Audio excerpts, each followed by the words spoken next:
Welcome. You're listening to the 27th Hour with Junior and Dre Rocker. Get ready, strap in, and hang on. Hey, welcome to the club, bud. I thought, okay, we're on the right track.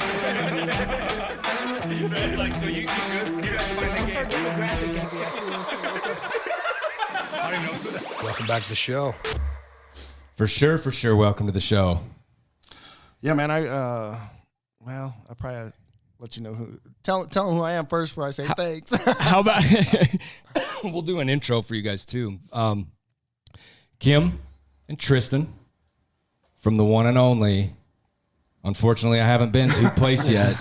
Asylum 49 Haunted House in Tooele, Utah. That's us. The old Tooele Hospital. Goddamn hospital, bro. Yeah, and I'll tell you that is probably 50%, then 90% of the mystique, right? Is it the old hospital? And is it pretty much the hospital? I mean, it's all the hospital. We are 98. The hallways and shit are there. The rooms. It's all kind of still. A few of it. So I left labor and delivery hallway and the rooms for that, and then I have the ERs are still there. The lab or the X-ray is still there. The emergency entrance is still there. You can pull that sideways and do this. That way, just because I can see your fucking face. And, yeah, I know that's good looking. So really, when we had to put a fire sprinkler system in a couple years ago, some of that stuff had to come out because it was cheaper for me to take that out than it was to run extra sprinkler heads and all that stuff. And then, did the hospital didn't have all that already? Right? No. Are you fucking kidding me? Well, this is, you don't understand how old this hospital is. It still has to pass codes. Well, it's apparently the not. Good old boy network for a while, Gotcha. right? And it caught me. And yeah, so dude, that's it cost me. I just spent adventure. $375,000 doing sprinklers and evac system in that thing For fire suppression, huh? Yeah, and it was quite the adventure. That's a lot told of me work, that dude. They told me that 3 months before we opened that I had to have that happen. And you didn't know, like that blindsided you. Blindsided. You're like, oh fuck. Yeah. So we ended up. So the nursing home side on the other side, the nursing home was there. They had it. The hospital didn't because it was newer. Yeah. And so we just moved the whole haunted house to that side. While it got done. And here was the shitty thing was I had just remodeled it to do, I built like an indoor mall. And I had just remodeled to look all nice and so that we could start running the mall out of there. What's the mall? Like a actual shopping thing? Yeah. So we have I have 42 shops in there. Damn. And they're in the old rooms and they're like unique gifts, stuff that are, we don't do any MLMs or anything like that. You have to, like, they're either made or, we do have a tattoo parlor there. We have a hairdresser. We have, Red Rum Tattoos is in there. Nice, dude. We have a hairdresser in there. We have one of my cast members there. They do creepy dolls and shit like that. They're in there. How many square feet is that thing ish? So, how big the is whole this hospital is 98,000 square feet. The haunted house is about 50,000. And the mall is about 49,000. So it's all on one big property. I've never even been there, and I'll tell you why here in a minute. It looks like a big octopus. So on the one side, we've got the big center, and then it branches out with these legs. Is there any like footage of like the actual overhead of how it lays out or anything? Not on the website. There's like you could Google Map it, or you could even. Like they show it on a few of the paranormal shows we've been on. Like everybody wants that aerial view. Yeah, like how big it is. Drone. Yeah, the drone shots and stuff like that. But let's see what he's got there. Yeah, he can pull up anything, bro. That thing's dope. So he can just go at it. Yeah, I don't know if like picture wise. Oh, there's the front of it on the. Yeah, it's all the bubble front. Oh yeah, okay. That's God, that's creepy. Just starting right there. Right, so imagine this sits up on a hill. Where's it at? Where are we at in Tooele? We're way down at the end. So we are like on the far end as you almost head into right behind it. If you see that mountain that's sitting behind it, picture, that's Little Mountain. And so we are right on the backside of we're right on Second South. So you're on the way to Stockton or yes. Eureka. You're on the main Stockton side. You're right before Stockton. Okay. So there's the last two fast food places. That's what I tell everybody because that's what they eat when they come out there. It's Arby's and Taco Time. And if you turn at that road and go up one block, you see it sitting up on the hill. East. So you're up east. You're right up against the mountain. I've never been to that hospital before. And she was born there. I know, man. I'm glad she lived. Yeah. You talk no shit though, because you talk about it's real. And you talk. So when we got it, a lot of the hospital equipment was still in there, and as we started to, really try to turn it into a haunted house and then do the fire suppression, I've been in every square inch, the basement, the crawl spaces, the in between the ceilings, and lighting and doing all the shit. Right, yeah. And so here was the crazy ass thing, the NIC unit. They call it the special nursery. It's the only door I really left in there and untouched because it says special nursery on it. It's all hand painted in gold and shit. Because that's what they had to do. They had letters. No, you couldn't get out the fucking Cricut and pop on. No, they painted that shit on. They painted it. Yeah. So nostalgia, man. And so I couldn't let it go. I can't let it go. I know one year I took it off and stored it, but I recently just decided to put it back on and it stays there. But the NIC unit, their filtration. Now, anybody that doesn't know what a NIC unit is, that's where your baby's born and maybe not doing so well. They stick you in this little. They stick it in a room, isolated, and it's supposed to have filtration and all that stuff. Their filtration was a swamp cooler. Are you serious? I'm not fucking shitting you. Like, it was a swamp cooler. So we're like, so it just we lifted need to the air. change the pads. Man. Like, the babies aren't getting better. Let's go and change the pads. Like, I don't know what the fuck that meant. Let's go. Why did they shut that place? Why did they sell it or stop? Or why did that hospital? Because they built new? Or well, yeah. I mean, honestly, that's the goddamn filtration. They needed something. It. Yeah, you ain't going to pull that shit off forever. Damn. It was back, and you got to think, this hospital started construction in 1949, hence the name, right? Everybody asks me all the time, why is it 49? Dude. Okay. Started construction in 1949, opened in 1953. Didn't update along the way. Maybe some paint, some carpet. They did put carpet in the hallways after a minute. Nothing else updated. So it just got like way, way, way outdated. They did put a couple new machines in and shit. You think they'd have to stay up on stuff? You know what I mean? There's got to be some hella code for this. Well, and again, no code. So this is what I was getting back to too. They had crazy. This blows my mind. This was back in the day where you came into the hospital, they wrote in your name and what your symptoms. After they found out what it was, they wrote that in. Then, if you had to have surgery, they just wrote that in again on different days, right? So they would say patient this and this, Kim Andersen, came in with stomach issues. Later diagnosed, like maybe that was at 8. 10 o'clock, he was diagnosed, gonna have something's wrong with him internally, we got to operate. 3 o'clock, we go into operation. They find pancreas, whatever's wrong with me. It's all handwritten. No shit. Fix you all up. Discharged. 3 days later, Kim Andersen comes back. Bad stomach pains. They open you up, find out that they left something inside you. Oh, God. It's put in they wrote it. Found gauze strips and a pair of tweezers. Jammed in there. Right? Sewed him back up. 4 days later, Kim Andersen died. Oh, my fuck. This is all through this thing? All in his book. You can read books. I'm like, oh my shit, that's the thing. But we didn't know. They were snitching on the cells. They didn't know, right? There was no malpractice lawyers. They left all them records? Yeah, Allegedly. Allegedly. I love that word. Yes, allegedly. Well, and we'll even go back further because you bought this 17 years ago. Yeah. So like back, it's. So this was they have to keep them usually for like 5 years. So, I mean, there's a long story of how all this happened. I mean, it started when I was young. So, I was a hellion when I was young. I mean, and I drank a lot. Like my daily routine was slough most of the school week, and then grab like a fifth of or a gallon. Got to a gallon at some point. Lord Calvert. Started fucking drinking, and then I was poor as fuck. Like I lived in a project. So in Tooele, no, out in Salt Lake. Okay. And so we would, my buddies would get together, and what we'd do is you basically get a loaf of bread. Take it all out, start fucking putting mayonnaise on it, stick a piece of bologna in between it, and shove all of it back into the fucking sandwich bag, the bread bag. Take your alcohol and leave. And then you would just go out drinking, and that was your dinner for the next weekend. So you would like, oh, fuck, I'm hungry. Have a bologna sandwich and some fucking Lord Calvert. And so it was always drunk. And one night I went out kind of solo, and I lived on 8th South and 5th East, and... oh yeah, you're in the avenues, homie. No. We're below the avenues. Just below it, right at the foothill of it. It's like Central City, right? Yeah, right. Yeah, right. There's some projects right in the middle. And so, and I dated a few chicks because that's the one thing about, like, I was a long-haired rocker.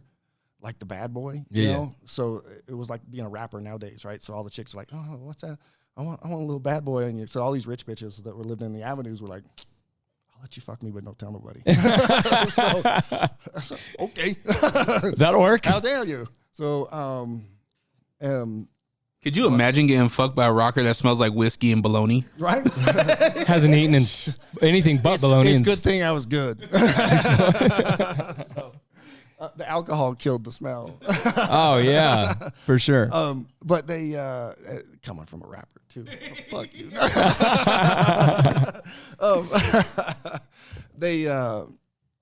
But I got all drunk one night and walked from home up to Van Winkle, and that was where March of Dimes was, right? So I didn't know that's what it was. I didn't know shit about haunted houses, and I just that's a long walk, bro. Right? Yeah, that's 6900 South 13th East. Yeah, right, that's a poke. But that was pretty normal. Like we walked out all the time to Rocky Mountain Raceway. Damn. That was because none of us had a car, too fucking poor and too drunk to drive. That's a fucking But you long got to walk. think too, though, Junior. Hitchhike. But at that time, there was nothing really developed in between.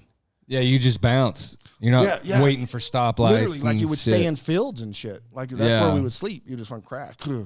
And then you wake up and keep walking. So because Rocky Mountain Raceway, which was Bonneville at the time, that was 2 days to get there. So you'd start walking at night and wouldn't get there till the following night. Good God. There were days that you would walk out for the race and get there just in time for everybody to fucking go home. I remember stepping out. We had all my buddies with us, and I was like, this guy's like, yeah, we're going to walk out there. We'll be okay. Well, then you stop at a party or some shit, and then you get laid, and then you keep going. And finally we get out there, and the fucking race was over. I looked, and I said, I'm going to kill you, little fucker. 2-day walk. Yeah. We wasted all the this whole time. day. And he's like, oh, man, we're going to have to walk back. I said, fuck that. And I stepped out. It's on 201. I stepped out in traffic, and there's a big old truck there. I stepped out, and I was like, fucking stop. God damn it, stop. No This old hitchhiking. guy- I'm going to stop your ass. Yeah. And the old guy pulls over, and he's like, what? Don't hurt me. I said, I don't get hurt you. I just want to ride back into Salt Lake. Yeah. Man. Just give He's me like, a- all right, you can drive and get in the back of the truck. And he gave us a ride to Salt Lake. Dope. But that was life then. You know, you just did shit like that. And people were okay with it. But so I walked to Van Winkle, fucking shit-faced, and I see these big double doors open, and there's lights in there and loud music and shit. And I was like, oh, that's a party. So I'll go in there like, hey, are you here to work? And I'm like, no, I don't work, man. They're like, no, it's a haunted house. We'll dress you up and put you in costume and let you scare people. Well, fuck, that sounds all right. That's how that worked Not out? shitting. That's how it started. So they dressed me up as a zombie, and they put me in a graveyard because the graveyard had these big rolling hills, and then in one of the rolling hills had a trap door, and they figured I'd be real close to the ground because I couldn't really stand up, right? So they stuck me inside the rolling hill, shut the thing. He's like, all right, when people come by, you got to scare them. And I was in there, and the next thing I remember was, hey, you in there? Time to fucking go home. Hey, come on, open up. They're coming, man. We're open. He lifts the door open. He goes, shit, they're coming. They're right behind me, man. I had passed out. I was like, oh, yeah, I'm here. Yeah, I'm ready. Yeah, I'm ready. now. You know, and I'm good. I had that startle energy going, and they're like, he's got to look through this peephole, man. They're right behind me. They're coming. So I was like wound up all of a sudden.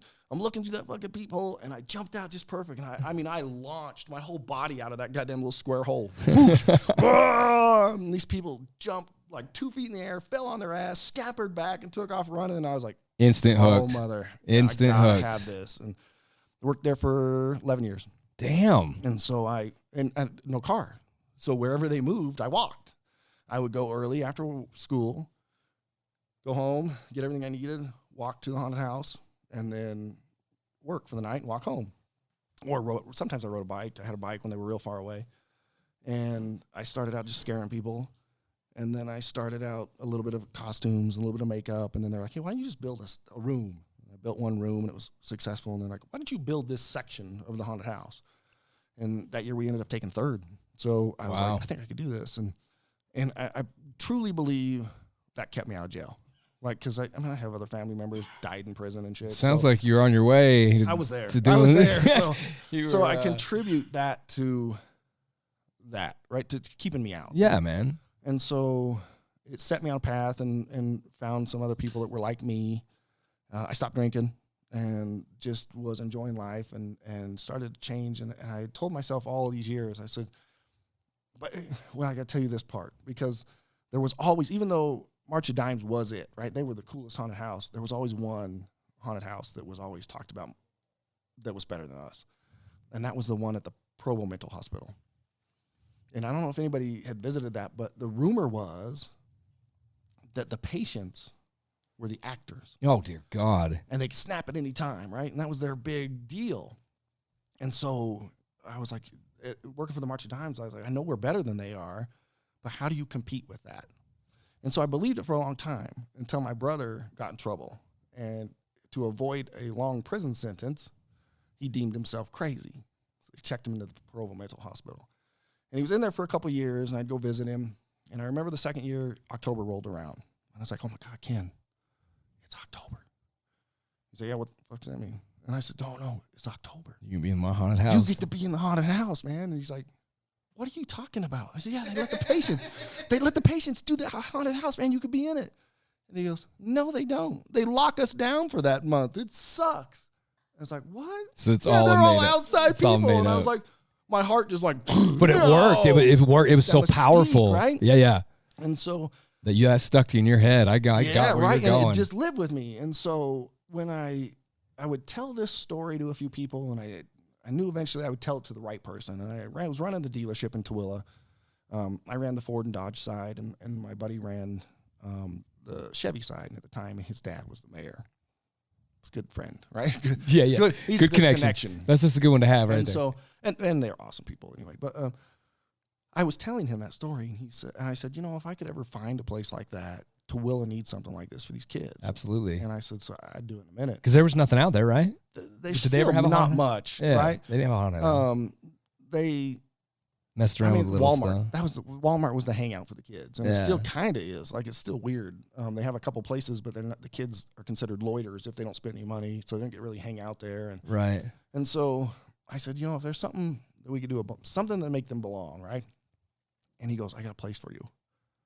Let's jump in the car. So we jump in the car, and we drive up, and I remember turning up. You didn't even have to walk. Right now, I've made it. So, I'm here. We jump in this car, we drive up, and I remember turning at the Arby's, and about halfway up the street, it starts to come into light, and I was like, Holy my fuck, shit. it's the hospital. I gotta have it. I gotta fucking have it. It is. I call it Stephen King-ish, right? When you and oddly enough, he had The Stand was filmed there. Stephen Was it King's The really? Stand, yeah. How long had it been vacant when you had approached? 6 years. It just sat there. 6 years. And the nursing home had done a couple small haunted rooms, that you could walk through for some can of food or clothing and stuff like that. But for the most part, it looked like the hospital was in effect one day, and the next day they picked up all the patients and left. Everything was there. And just sat and oh my God. Because I was really stressed. He's like, so I made the deal. I go in. He's like, I know the director. So I went in, and and he introduces me, and I start to tell him my idea, and I'm just thinking, okay, he's going to be like, you're out. I get to the end, and I said, well, what do you think? He goes, no problem. I'm in. You got 30 days. I shook on, because I told him, I said, I don't have any money. I have no money. I can't pay you in advance. I'll give you a percentage of my ticket sales, and I will leave it better than I found it. And he's like, deal.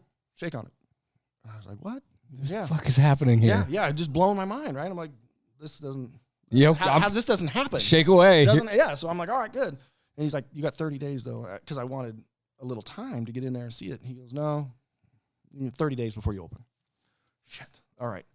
So the 30-day mark comes, and I go there, and I get a tour of the place. And it's massive. And I'm just like, oh, man, how am I going to, for a haunted house, you have to have a flow, right? Oh, fuck yeah. And I couldn't do any construction in there. And so, like, if the room didn't have an exit. That was just part of the deal. Part of the deal, right? Okay. I couldn't put any nails in the wood because I had wood trim, and I couldn't cut any holes in the wall. And anything I did put in the wall, I had to putty back up afterwards. Fair, though. She's letting me do it. Shit, I don't got nothing, right? So I get in there, and I have to figure out how to go through it, because if you went into a room and it didn't have an exit, you couldn't use that room. Yeah, you'd make a little goofy loop, or it's like, couldn't. That ain't gonna work. Yeah, you can't go in and out the same door. Yeah. Because in my head, we were going to be packed, right? I mean, this is like March of Dimes. There was going to be shit tons of people waiting outside. Yeah. I forgot I was in the middle of nowhere, and no one was coming. So, so I just, because of my mentality of what I knew how to do, I was like, all right, I got to build a flow. So I didn't get to use probably about, all I really used was about 13, 14% of the hospital the first year. That's what you used? Yeah. First few years we were open. After about the third year, he's like, okay, you can do a little more. Because I was like, man, I really want to expand, but I can't expand unless this room has a hole in it. Yeah, so you can keep it like, going. all right, I'll give you like 3 or 4 holes. So I had to pick wisely which rooms I could do that in. So then I'd cut the door out, and boom, now I got in the room. And I kind of just concentrated on the first hallway because that was the big impact, right? So I cut out almost, I think 3 of the holes were right in that area, and then I used one later on down on the other side. And so now we're pretty much triple the size easily. But I mean, I opened with Walmart props and shit that I had at house because that was the other thing. The haunted house, there was no big animatronics at the time. Right. Like that. And so, we just. You're relying on people and family members. paint and on their face and like fake that. blood shit, and let's make it happen. Yeah, the pull apart webs and shit. But at the end, it turned out to be pretty good. I mean, I think we had 500 people that went through. And On the first year? First year. So, and that doesn't seem like much because we do way over that on a slow day now, but at the time. To get it high, that's pretty, right. Yeah. There was no Facebook to advertise. Right. There was no. So 17 years ago. This is almost pre-internet, bro. Yeah, right. Yeah. No, right? Yeah, there was no. We're talking, I remember buying a website, but there was no other way. Like you just had a website. I don't even think it was up yet, but I bought the domain because I'd heard horror stories. And I'm like, I don't want to get famous and then not own my domains. Yeah. I paid $20 and bought the domain and didn't know what the fuck to do with it after that. But so I had. Yeah, you were right at the start of that. Right.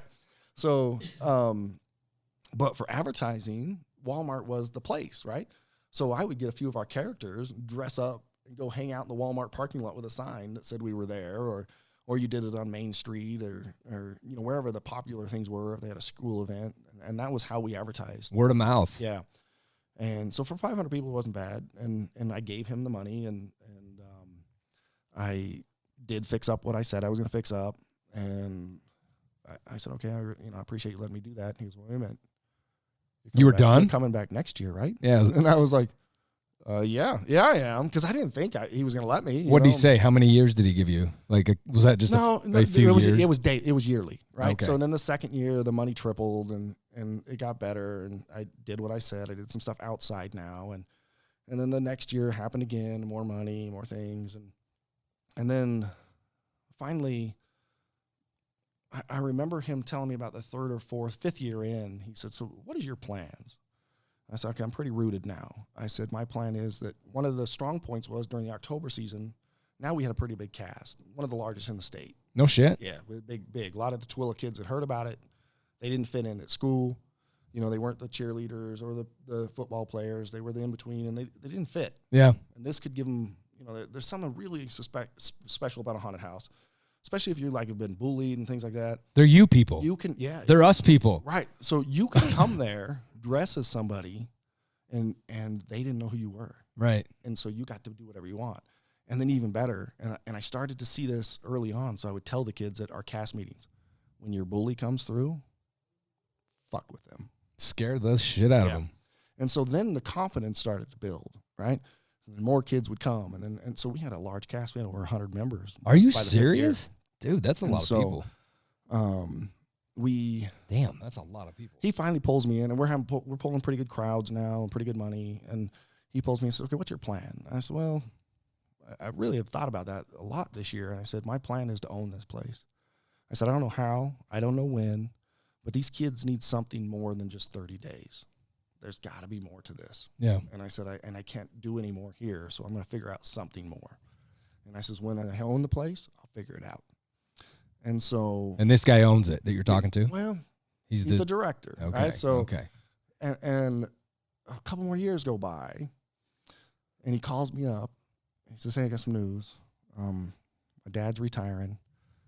I'm taking over his spot in the company. And I said, wait a minute. Your dad owns the company? I said, yeah. He goes, you never told me that. He goes, would it have changed anything? I said, I don't think so, but it's just an interesting fact. Yeah. Because me and him now had hit this off really well. Like, he says, listen, I've got a new director coming in. I've already told him, don't mess with you. Whatever you want, you get. Whatever he needs to do, he's doing. And if there is any problem, if he gives you any problem at all, you call me and I'll straighten it out. And the guy tested me the first month. And I called him, Jonathan, man, this dude's busting my ass about this. And I'll make a phone call. He made him come and apologize to me. Damn. So at that point, I knew I was in. things are lining up. Yeah. So how far are we in? 6-ish years? Yeah, 6 years. And so now I'm around the 10-year mark now, and he calls me back in and says, okay, here's the deal. We don't want the building anymore. We want you to own the building. Damn. And because we're nonprofit, we need somebody else's name on the building to get our new facility. And we want that to be you. And I said, okay, give me a minute to work on this, right? And I started thinking about it. I'm a poor-ass kid. I know what the building's worth. I've seen it. I've seen what they appraise. I saw it. I'm just stressing because I know I don't have that kind of money. Yeah, we need investors here. Yeah, right, yeah. Well, even investors, that wasn't a thing. Like who's investing in a like this, right? Right. A business that's open for 30 days? That's tricky, bro. So banks won't invest into it. Nobody will. And no loans. You're not getting a loan. Right. So I'm like, all right, it's going to happen. That's what I've told myself. I just got to figure out how. And we started doing some ghost hunts. And ghost hunts became real big. And Ghost Adventures came. And some stuff happened with the nursing home. They got involved. They shouldn't have. They said some stuff they shouldn't. And it looked bad on them.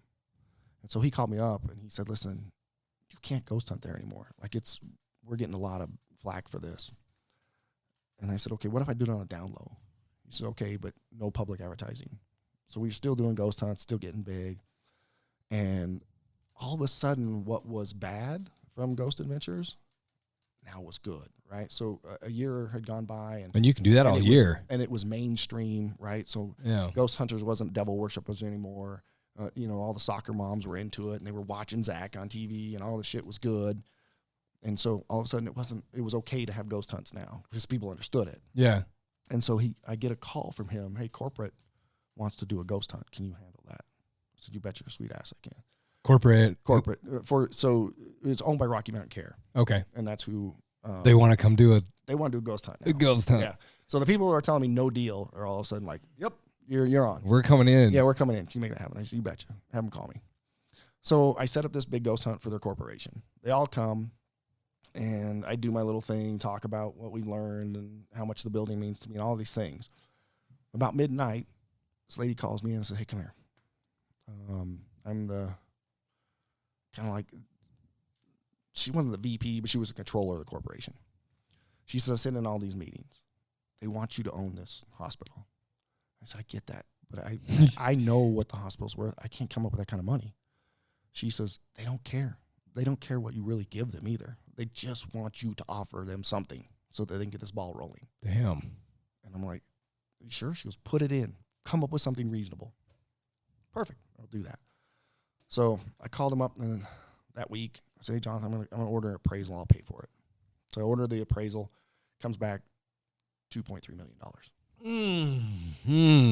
And I'm like, fuck. Right. Wow. I'm fucking poor. Like that's a lot of money, bro. With that money, and so I said, damn, that's a lot of money. I had been paying, right? So this is you're chipping away at it, right? So I paid some money. Yeah, we pay them a lot of money every year now because it's bigger. So I start doing the math. Well, if I paid them this amount of money, if they take this amount of money off, and I say that I'll give them this amount of money. That's great. That's real cheap. I think, but I'm only going to offer them this. So, I basically paid them. I don't remember how much it was, but I offered them. So I said, okay, I'm going to offer them $1 million, right? Still like $1 million. You hear $1 million, and you're like, how are you going to get that? $1 million, right? So then I thought, well, I'm going to deduct what I paid them. Now we're in the hundreds, right? The 100,000. Yeah, we can do this. Still, fuck ton of money. Like homes back then, to buy a $300,000 home was like buying a $800,000 home. Yeah, because we're talking how long ago now? Like 2000 or 2000 maybe? Yeah, 2000-ish, right? Yeah. And so I'm thinking that's still that's unattainable money for me. Yeah. So I'm like, I don't know. And my brain just said, make them carry the contract. And I said, all right, I'm going to go with these demands. Fuck them, right? I'm going to give you $1 million. It was a little lower, $1.2 million. That way the 2 was gone. Give you $1.2 million for the building. I want you to deduct what I've already paid you, and I want you to carry the contract. I sat at the table. You shaking? No shit. And I'm just like, I'm like, oh. They're like, all right, what did you come up with? And all of them. Dad was there. All 3 brothers were there. And the recorder was there. The controller was there. She's like, they're like, all right, what'd you come up with? Well, I lay it all out. Dad stands up, says, love it. Sweating your fucking ass off. Yeah, so I tell, and Lamar, he stands up and goes, we'll take the deal. Damn. And I was like, what? He goes, yeah, sounds great. Let us know. We'll drop the papers. And he fucking shakes my hand. Boom, out he goes. Damn. Like, what? That's a what dream. Just fucking happened. That's a dream. What just happened, right? And so, they've been really, really good to me. That's fucking cool. You know, and everything that I've been paying them since has come off of that money. You're still doing it. Yeah. Probably. Well, up until now, right? So till now, a new hurdle. Oh so, shit. They came to me August, and they said, "Hey, this August," and they said, "Hey, we want to talk to you. You know, we were going to do a 5-year deal, and then you were going to get it refinanced, and it's been 7. I think it's time. The market is really in your favor right now, and we could use the money." And I normally don't tell anybody whatever. So I'm not. I know that somebody gets a hold of it, that'd be bad. But yeah, I said, okay, give me a payoff. What do I owe? What do I owe you? And because I wanted to test them to see if they really were going to be deducting all this stuff, right? Right. We knew the price we agreed on. I know what I had paid them. For like 10 years you've been. Yeah, right. And so I thought, well, okay, let's see if they hold true. So he calls me up. He says, all right, your payoffs, tell you, it's barely over what a normal house costs this year. That's how much money I owe. A normal what? A normal house. A nicer house, right? Okay. A nicer home. Doable. What's your house? What's your house? What do you think you value your house at right now? Oh, we haven't appraised it. Well, I just built all this. Yeah, that's what I'm saying. So probably, I bet it's 4, 5. Oh, just a little more than that. You're there. And so you're like, bro, shit. I can do this. I've learned something 4 years ago. I learned that they're not going to loan me money on a 30-day business. Yeah. So I opened the mall year round. The mall's open all the time on the other side. People can come. Always, right? They're open all the time. Now I have a year-round business in there. And it's hype. It's good. Full. Good, full. They got a waiting list. I have a waiting list for people to come in. Really? Yes. And so it's snapping. It's working.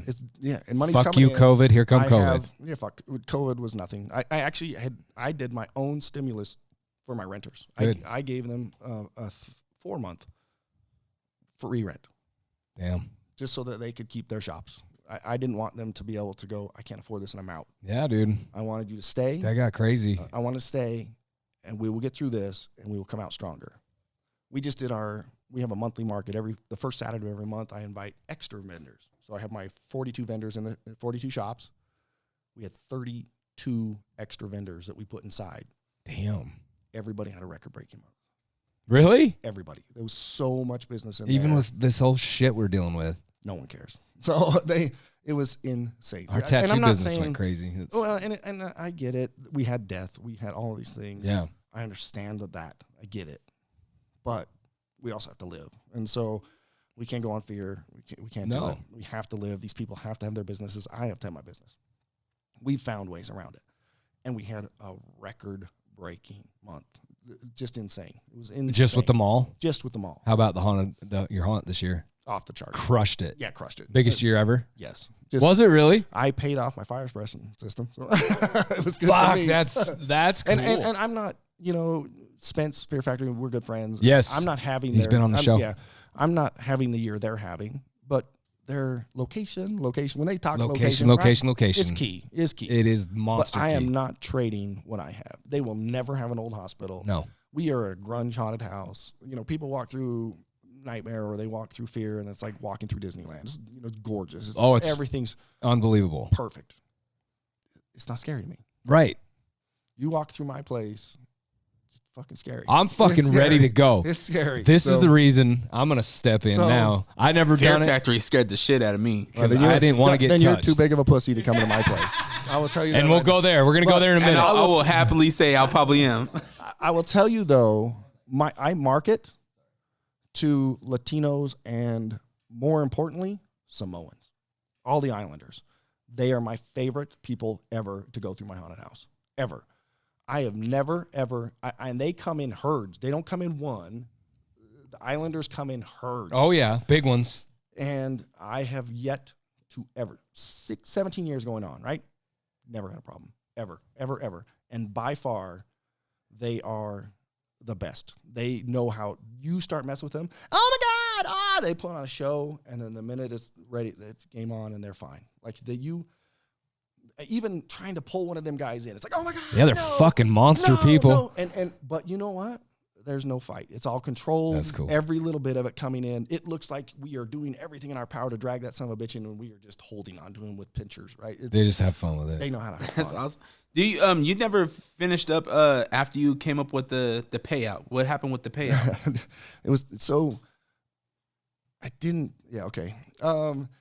So I get the money, right? I get the. I mean, I okay. It's a deal, right? It is my market for sure. I'm gonna open this fire. Oh, so it's my market, right? It's a buyer's market, 100%. So I owe hardly anything. I again have to have it appraised, and then I have to find somebody to still loan the money. It's still odd, right? Even though I have a full-time business, I'm buying a building that I found out I get it appraised. I did comps. The appraisal I'm still waiting. It's supposed to be here tomorrow, as a matter of fact. But I pulled comps for it, and then I asked the appraiser, how matched will it be to the comps? The comp came back anywhere from dollars. You're good. So Everything's handled. right now, and I owe hundreds, right? 100,000s, like low money. So I thought that would be a simple loan for somebody, but banks have this little checklist that they have to go off of. And so everything has to fit that mold. Where the haunted house is the majority of the income, they don't like that. Why? It's only open 30 days. It takes up 51% of the building. So it's its number one landlord, but it's only open for 30 days. So there's been some struggles and I went as far as even finding a loan shark to help us out, and I got him. He's lined up. He's ready to loan me the money, but it's a quick loan. It's like you have to pay it off in 4 months or he takes my building. Jesus. Right. That gets scary up in all that. Oh, because I know dealing with banks, how even though, like, and I finally had this conversation with a person that got it, right? So I called the bank, great lady. Turns out we know her. She knew her, my business partner, which is my niece, and her daughter went to the same school. They're very good friends. We didn't know that until I introduced them, but I had called and I said, hey, I mortgaged my house. I got a mortgage to buy my wife out. And I was talking to the guy, and he's like, oh, KeyBank. KeyBank's the people. They do commercial all the time. I said, okay, who do I talk to? So I call this girl up, and she goes, yeah, but she's got a checklist, right? And I said, a couple days go by, and I call her back up, and I says, listen, here's the deal. Get the damn loan done, or I'm out. I will go find this loan shark that I have, and I'm out. She goes, what? Let me make a phone call. Because I can't hit every one of these checks. Right. There's no way. It's not happening. And maybe I could fudge some stuff along the way and make it. I don't have time. I need to get these paid off. And because they've been good to me. I want to get this finished and done. And so I lay my foot down. This is it. She goes, okay, I'm going to make one phone call. I'll call you right back. There's another branch of KeyBank that nobody knows about. It works with this. That is like, you're right. The building's worth about this ton of money. Because I told him, I said, listen, here's the deal. I'm not going to fucking go through this whole spiel again. Here's the deal.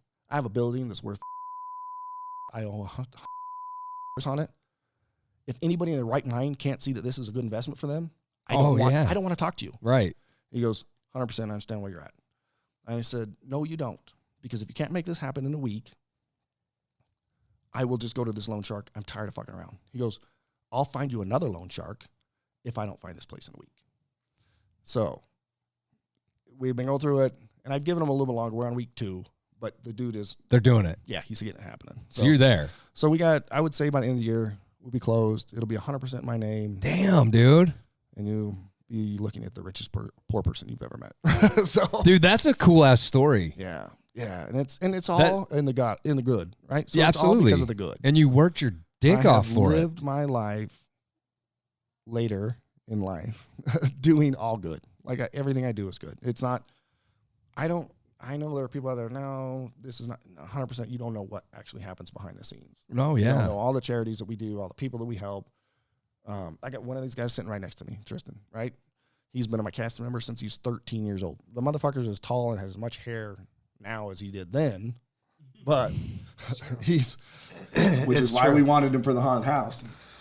But he is one of those people we've helped out along the way, right? And there's tons of them. There's tons of those kids, and we're not sitting out there making sure that everybody knows all those deals. But I honestly believe in all that good, I'm being rewarded, and so the reward's coming. So do you have solid people that stay with you pretty much every year that just keep coming, that are just a hell of a team? How long you been here? About 8 years. This is my 8th. I have people that have been here almost all 16 years. No kidding, bro. They stay with. So yeah, you're taking care of people, man. Right. Yeah, you have to. You have to take care You of people. pay them okay, and they love it. Yeah, and it's extra stuff too, right? Yeah. It's helping them when they're down and helping them. Absolutely, man. All of those things. Make it a And family. to care. Make it a family. You gotta fucking care. Like, I remember. Listen to them. Yeah, I remember when Fear Factory was struggling with this, and I had a couple of my cast members move out here, and they're like, I can't come out there every day. Can we go work at Fear? Of course you can. That is the relationship. They called me and said, Dad, is this okay? Right? Yeah. I know I'm feeling guilty about it, but I can't drive out to your place. Yeah, it's too far. This place is right around the corner. Is it okay if we work here?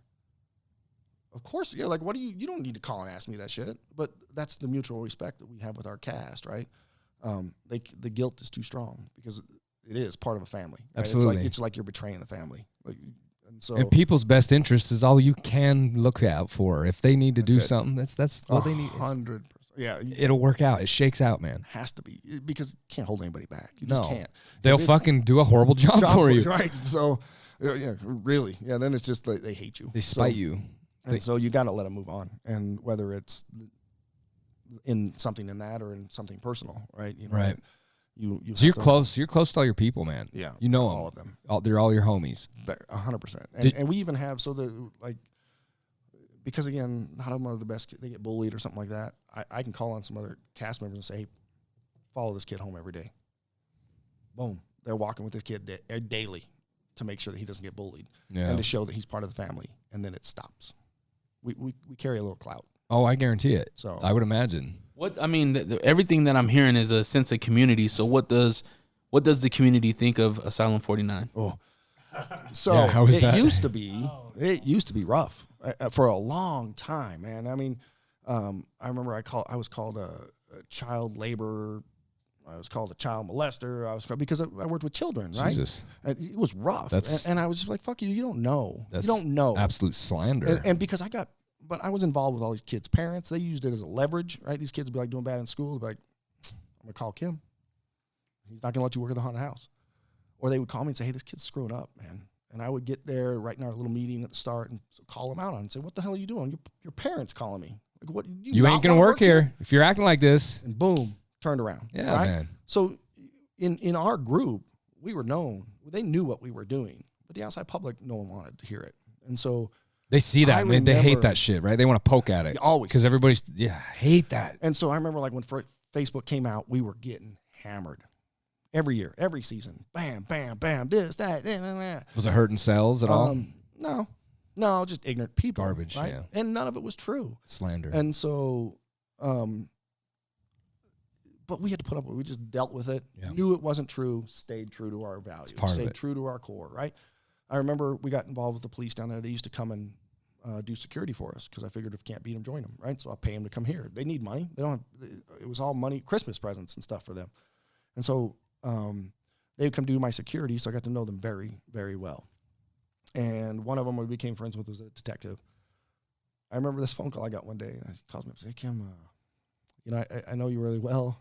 I don't see this happening, but I have to call. I said, okay, what's up?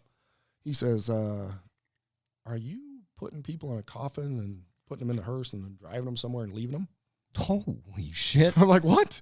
He goes, yeah, we got a report that you're... This is the cop? Yeah. We got a report that you're putting people in this hearse and you're driving them somewhere and then you're just leaving them there. Oh, boy. I'm not, absolutely goddamn not. He says, I knew it, but I have to call.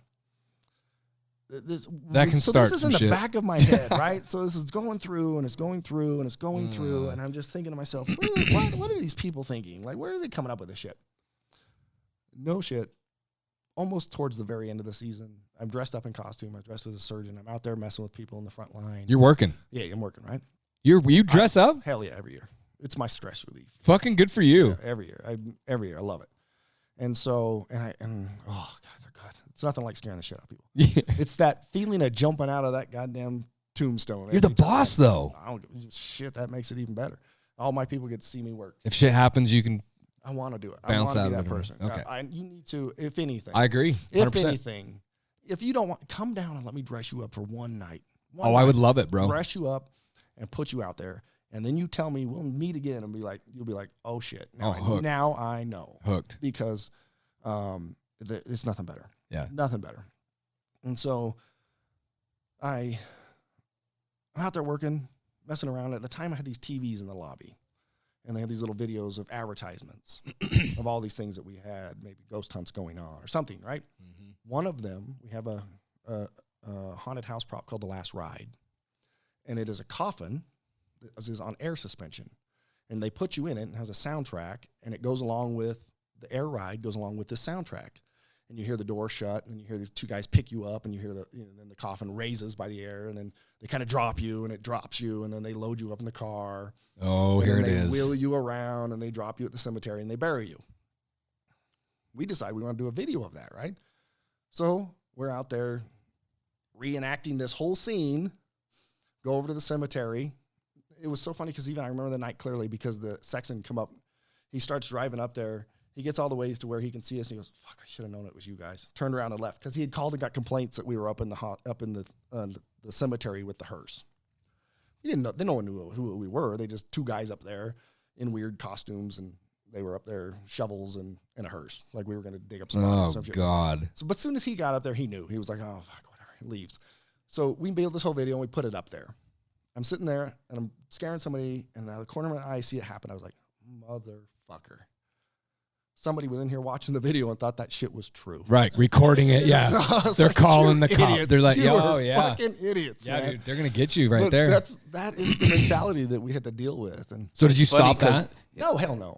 God, no. think- I made it worse. Well, you're with we the went cops. to full contact. So I was gonna say, history repeats itself, man. Because you were the kids talking about Provo, and you spreaded that rumor. we have that rumor. When did People thought 3-4 years ago they were mental patients that were working in the hospital. dude, the stigma, the talk about this place has exactly what's kept me truly from going there. We talked earlier in before the show started. I'm the guy. There's only one reason I haven't went there, and I'm terrified. I love to be grabbed. I love all that. I don't have a problem being touched. None of that stuff at all. I have a problem with if I say stop. We've heard that it's like you don't have a choice. Right. They'll take you in rooms and pull you, and I'm like, fuck. I'm the guy that will absolutely grab you and say, I'm not kidding, man. Leave me alone. Just let me go. And you know what I mean? And so I've always tripped on that. So I would love to clear that up with. Yeah, hell yeah. So all of that came from me. Oh, Jesus Christ. Damn, we just lost a head. Fucking skull just fell out of that tree. Dude, God. I brought some people with me. Here we go. So we talked about that before the show yes, we too. did. Oh fuck. So we get to a point where we flatline, right? So no more people are coming, no more cool ass shit's happening, and no one's complaining anymore. Facebook now. How long goes this? You can't. It's been 6 years, I think, right? 6 years. 6 years ago, it kind of plateaued out, right? Yeah. And so now when you got on Facebook, we weren't getting slandered, we were getting protected. Like somebody'd come say something and they would just get fucking hammered, right? Yeah. The community would come. They're to great. Don't you say don't that? Don't you talk shit? You don't know what's Yeah. going on. So I'm like, woo, we made it, right? We started offering some discounts to the locals and bounce back prices and stuff. All that stuff helped. But you need some hype. We started opening it up to the community, doing all these events.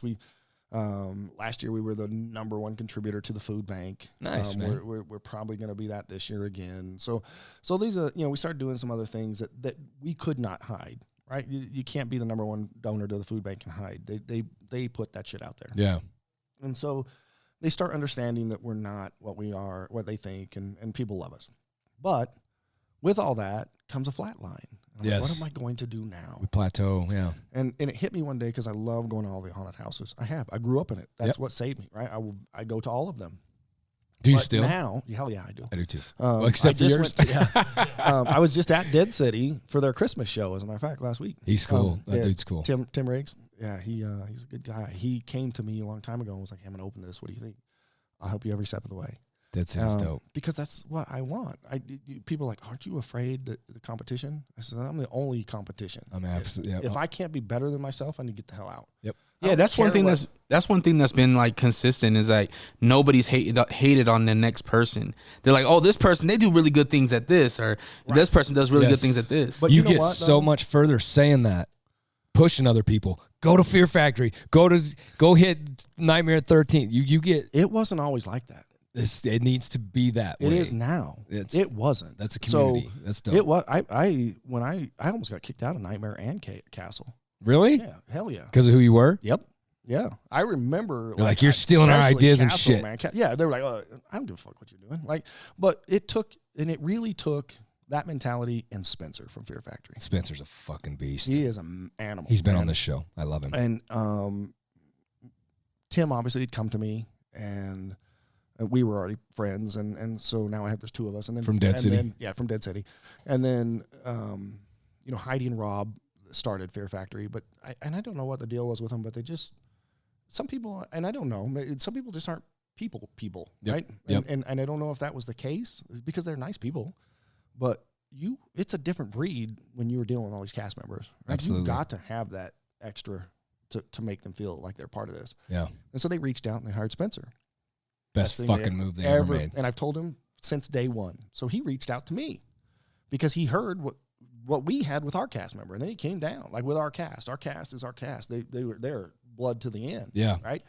He wanted that for Fear Factory. That's Like, what how are you doing this? 100%. So Yeah, I invited him in. Come to some of our That's meetings. fucking Come check this shit gives out. me goosebumps. That's beautiful. I want you to see. Yes. Because I knew eventually my cast were going to be there too. I want them fucking kids taken care of. Yeah, and dude. So, and they got a lot more money than we do, and so he's been able to take it to another level, which I thoroughly love. Fuck, their haunted house is so- stupid.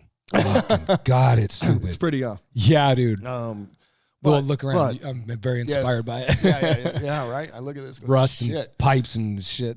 But they have enough money to have somebody build all Right. the shit for them. They have all the money to design it on paper. I don't. When I look at something that's in my fucking head, then I have to build it. You say it, location. So it's all about it. Yeah, but we had a good year. Like I said, we're getting there now. I got a little more money in the bank. I've never had that. Never, ever have had that. Never. And so You're 17 getting there. years. You're I got some money. 17 fucking years. And never had a penny. I've never ever taken a paycheck either. I still haven't. I have never taken any money from it. But that's how I own the fucking building now, right? So Good for you, So, man. We'll be there. We'll be there. You're but there. it's still You're so close. going to be me that does it or somebody that does it because that's where the love comes from. I teach my cast how to do this stuff. These guys don't have dads. They don't. Some of them, mom only. Never used a screwdriver. Never used. That's where they learn. Do they help you 100%. build and everybody's there working? I want them to be. I want them to see how to do things. I want them, I want them to know how to do their own repairs when they buy a house. Operate. Sure. And so we invite them up and teach them how to do those things. That's cool. I have a makeup artist that started out just doing shitty makeup. He just did the makeup for that movie I was showing you earlier. Yeah, and we could probably pull it when up. this movie hits and it goes big, I guarantee you fucking will. JD, you're the man. He will get credit for that. Absolutely. So will we, because 3 of the monsters in that movie were at our haunted house this year. They were my monsters. That's cool, man. And that we can't pull it up. That's not out You yet. have to go to Facebook because I did share that last video. If you go to our Facebook page, That's the one you were showing me. Yeah. It's fucking cool, man. um, Where do you guys rank in the? It's not even a thing. I'm just curious. Like, so nationwide, the I don't know national what happened ranking. last year. We used to be right at the top. We ranked, we were number 3 there for a while. Oh, shit. Yeah, and so we were way up there because they do it by different deals, right? Sure. So it's not all, And there's it's different not like the categories Disneyland and- look. We were the scariest. Out of the scariest, we were number 3. Some rankings number 1 because of what we've done, and that goes back to the contact, that's fucking cool, man. which I'm going to go into right now. So Okay. we plateau, right? And now I need to come up with a new gimmick. There we go. I'm walking through some of the haunts down in Salt Lake, and I'm like, okay, there's a scare coming here. There's a scare coming here. That's cool. That's all right. Nothing scared me. And so I started to think about it. Is that what people, when they come through our place, is that how they feel, right? What would really send it to the next level? And I was out there working again one night, And this little shithead kid goes, "You can't touch me. You can't touch me." And I said, "Fuck you." And I grabbed his ass. my God. Because I own the place. What do I care? Right? Right. I grabbed his ass and threw him through that door. And I swear to God, he wet himself. And I went, "That's it. That's what I have to have." Contact. Contact. Isn't that so? What does that do for? That's a scary thing, right? You get into I've taken out the element contracts, of not being able to do anything, right? And so I did. I just built a contract. Says, we're going to touch you. If you don't like that, don't come. Damn. See, that's So what kept me now- away. Now I know, but it's also what made a shit ton of people come. It did, huh? Because it now drove it's the that. exclusive club, Yeah, right? yeah. If you can't handle it, you can't come. Fuck, that I'm coming. I don't get care it. what I you get it. say. I I'm get coming. it. I'm going to find out what this shit's about. And I am telling you, over the years, I had some of the funniest experiences. So I had this. I remember, because now we're getting national. We go to the haunted house. The vice president of the Haunted House Association comes out the year we're going to do contact. I'm telling him about it, and he says, "I'm disgusted." He says, "That's not how we do haunted houses. You're going to be a disgrace. We might not even let you in." And I'm like, "I don't care. I don't care what you say. This is my fucking haunted house. I will do what I want to do. You stuck If to I it, don't man. have to be part of your association, I don't have to be a part of your association. I don't give a shit. But this is how I'm going to do it. Yeah. Because this is what scares me." And so 5 years ago, this year he came back and he said, "I heard you're gonna," because it had reached its end and I needed a reason to back out without looking like a pussy. Of what? Back out of what? Back out of full contact. Okay. And I needed a reason to back out of full contact, and I didn't want to look like a pussy. And so COVID came, and we couldn't do it. So we were scare only that year. Yeah, you couldn't right? touch. Yeah. Couldn't touch anybody. And so we ended up having a record year. Attendance is way up. On COVID year. On COVID year. Well, that's fucking weird. Right?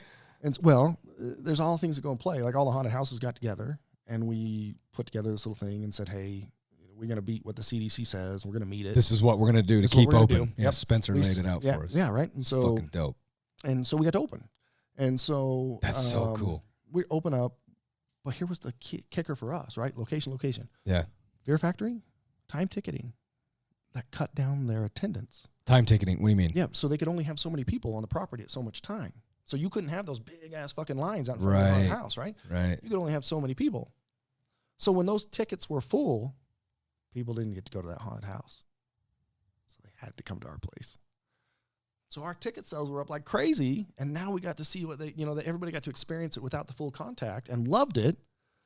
They're like, "I'd come here more if we didn't have full contact."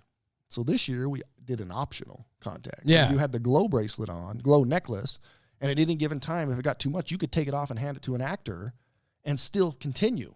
So now it's no longer, you could go in there with big old cocky puffed out chest, be like, "Yeah, I got the glow bracelet, fuck with me."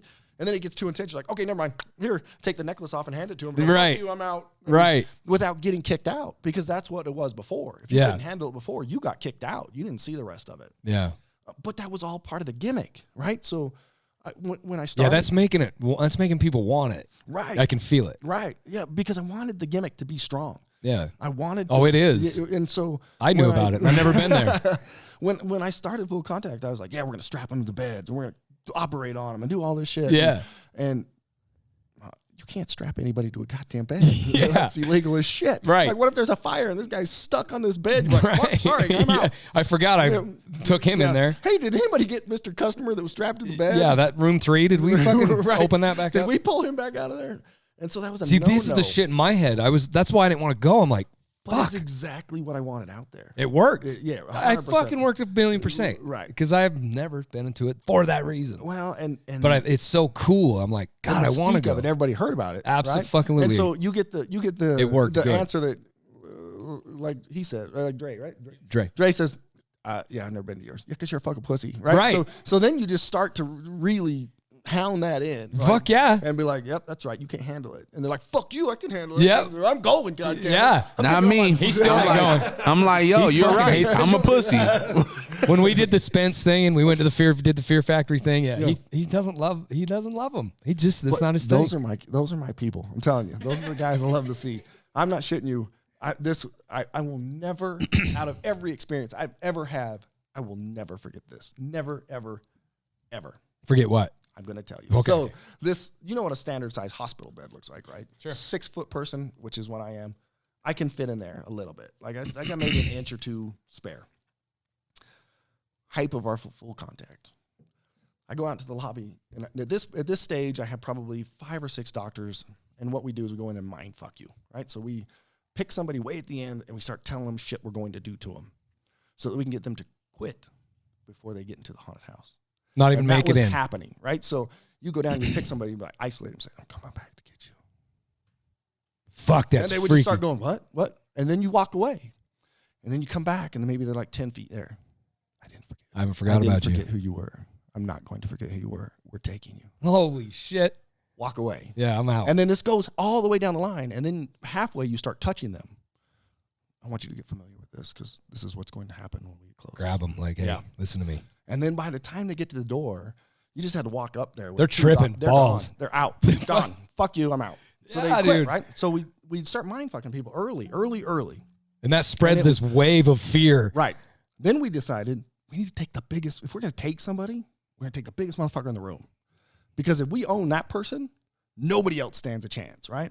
So that's our game plan now. We go in and we pick the biggest person in the room, we take them, and they would disappear out of the crowd.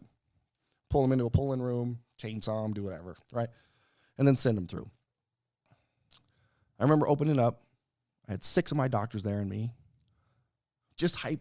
Only been open for about an hour. They're like, all right, it's time to take somebody. I said, okay, everybody hang out right here. I'm going to go pick somebody. I go out there, and I come back and say, I got my guy. And they said, who is it?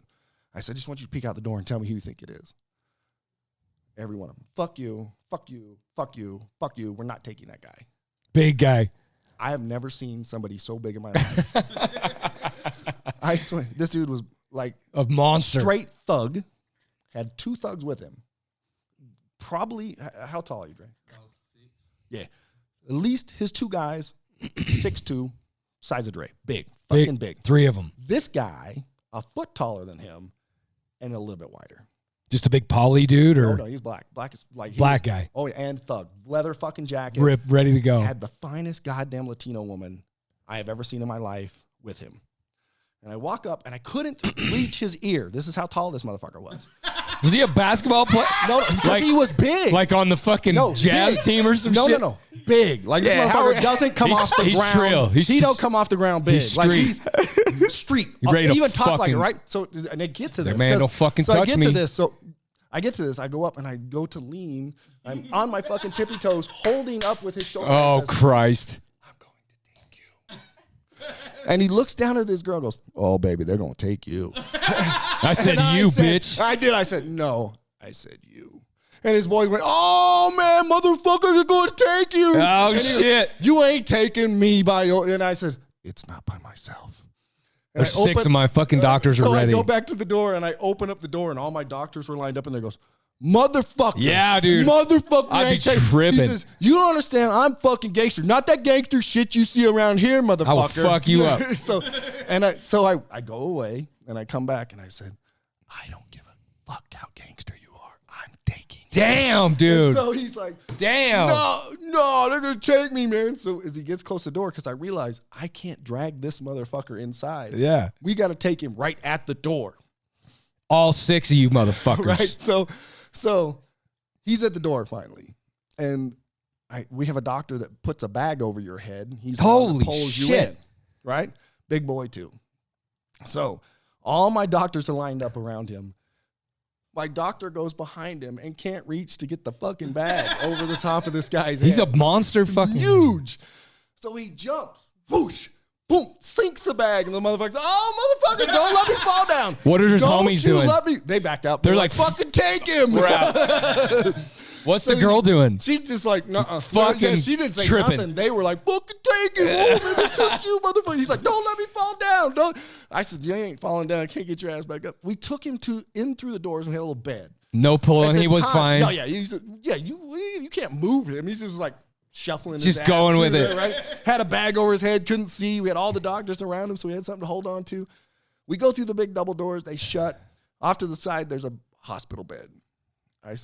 Normally, we just pick you up and put you on there. You We're not fuck, you ain't this picking guy this up, right? motherfucker up. So we set him down on the bed. He sits down. He goes, man, make sure you don't hit my head. I says, we're going to have to sacrifice one or the other. You tell me because you ain't fitting on the fucking bed. We lay his head down on the bed. His feet are off the Hanging bed off by that a bitch. foot. He's like 7'8". Yeah. So at this point now, we covered him up with a sheet, and we covered up his head and left his feet there, and then we let his people go by him, right? Then once they're clear down the hallway, we let him go. And now he goes through the whole haunted house by himself. I get to the end. He comes running out the those motherfuckers took me. They fucking took me. And if they can take me, none of you motherfuckers stand a chance. And I was like, God, where was the recorder? He's telling the crowd, everybody, all of the them. crowd. They took me, motherfuckers. So the crowd's tripping. And he's big as fuck. He's in this big leather jacket. Oh my shit! It would have been the best commercial ever. The crowd's tripping ass. Tripping out. They took you. They fucking took you. Yeah, That's what everybody's his like, buddy's telling him. don't look at me. I'm hiding. So yeah, it was pretty calm for the next little hour or so. People were like, "Oh fuck!" But he was cool. He went with it. He was all the way. Oh, All the way, that's cool, He was man. so good, so good. That's Like, where I'm so scared to. I would just have to calm the fuck down and go with it, man. Right. But Yeah, it freaked me out. Knowing it is what's kept me from going there. And If it's I think against that's my a lot. will and I'm like, oh man, really just stop. I don't know it. Just smoke some weed. You'll be all right. I'd have to get blasted, bro. I'd have to be super blasted. The mind fuck really hurts a lot when you do that. That's even worse when Right? you're Yeah. tripping in a room. You're like, holy Oh, fuck, shit. I'm so fucking, what is going on? I got a bag on my fucking head. Yeah. Dude. Don't know what the guy just But chainsawed me. that Am I bleeding? that idea, the stigma of that has totally kept me from going out there, man. Yeah. It really has, because I'm scared I'm gonna get angry and be like, no, man, I'm not teasing. Please stop. That's all that's kept me from it. But it makes me talk about it. It works. Right. It makes people It was talk. free advertising. It freaks people out, man. So, but it again ran its course. So, the next gimmicks to come. You got new shit, new hype. Yeah, we got some new stuff coming. Shit. But it's not scary though. It's more of a party thing. We are known to be the scariest. We still are the scariest. I mean, fuck, no one else has done a human centipede room. What's that human set? What is that? So I gotta come to see. So it was where a doctor went all crazy and hooked people mouth to ass, and in a chain, and then he'd feed the first person, and after they shit, that fed the next person and the next person. I've never physically seen the movie, but the cult following for it made me go, I gotta have one of those. What the so hell? I called the prop guy and I'm like, make me a human centipede. He's like, what? And I said, yeah, make me a human centipede. You're a sick motherfucker. Yeah. So I did it. Worked out great. Scared the shit out of people. 'Cause Just we would prop. put It's a people- prop thing. It's a prop. So it's 3 mannequins stuck together, bandaged together, and then we saved a spot. So we would tell people you're going to be the front or the back. Where do you want to be? If they said the front, we always stuck him in the back. Oh shit!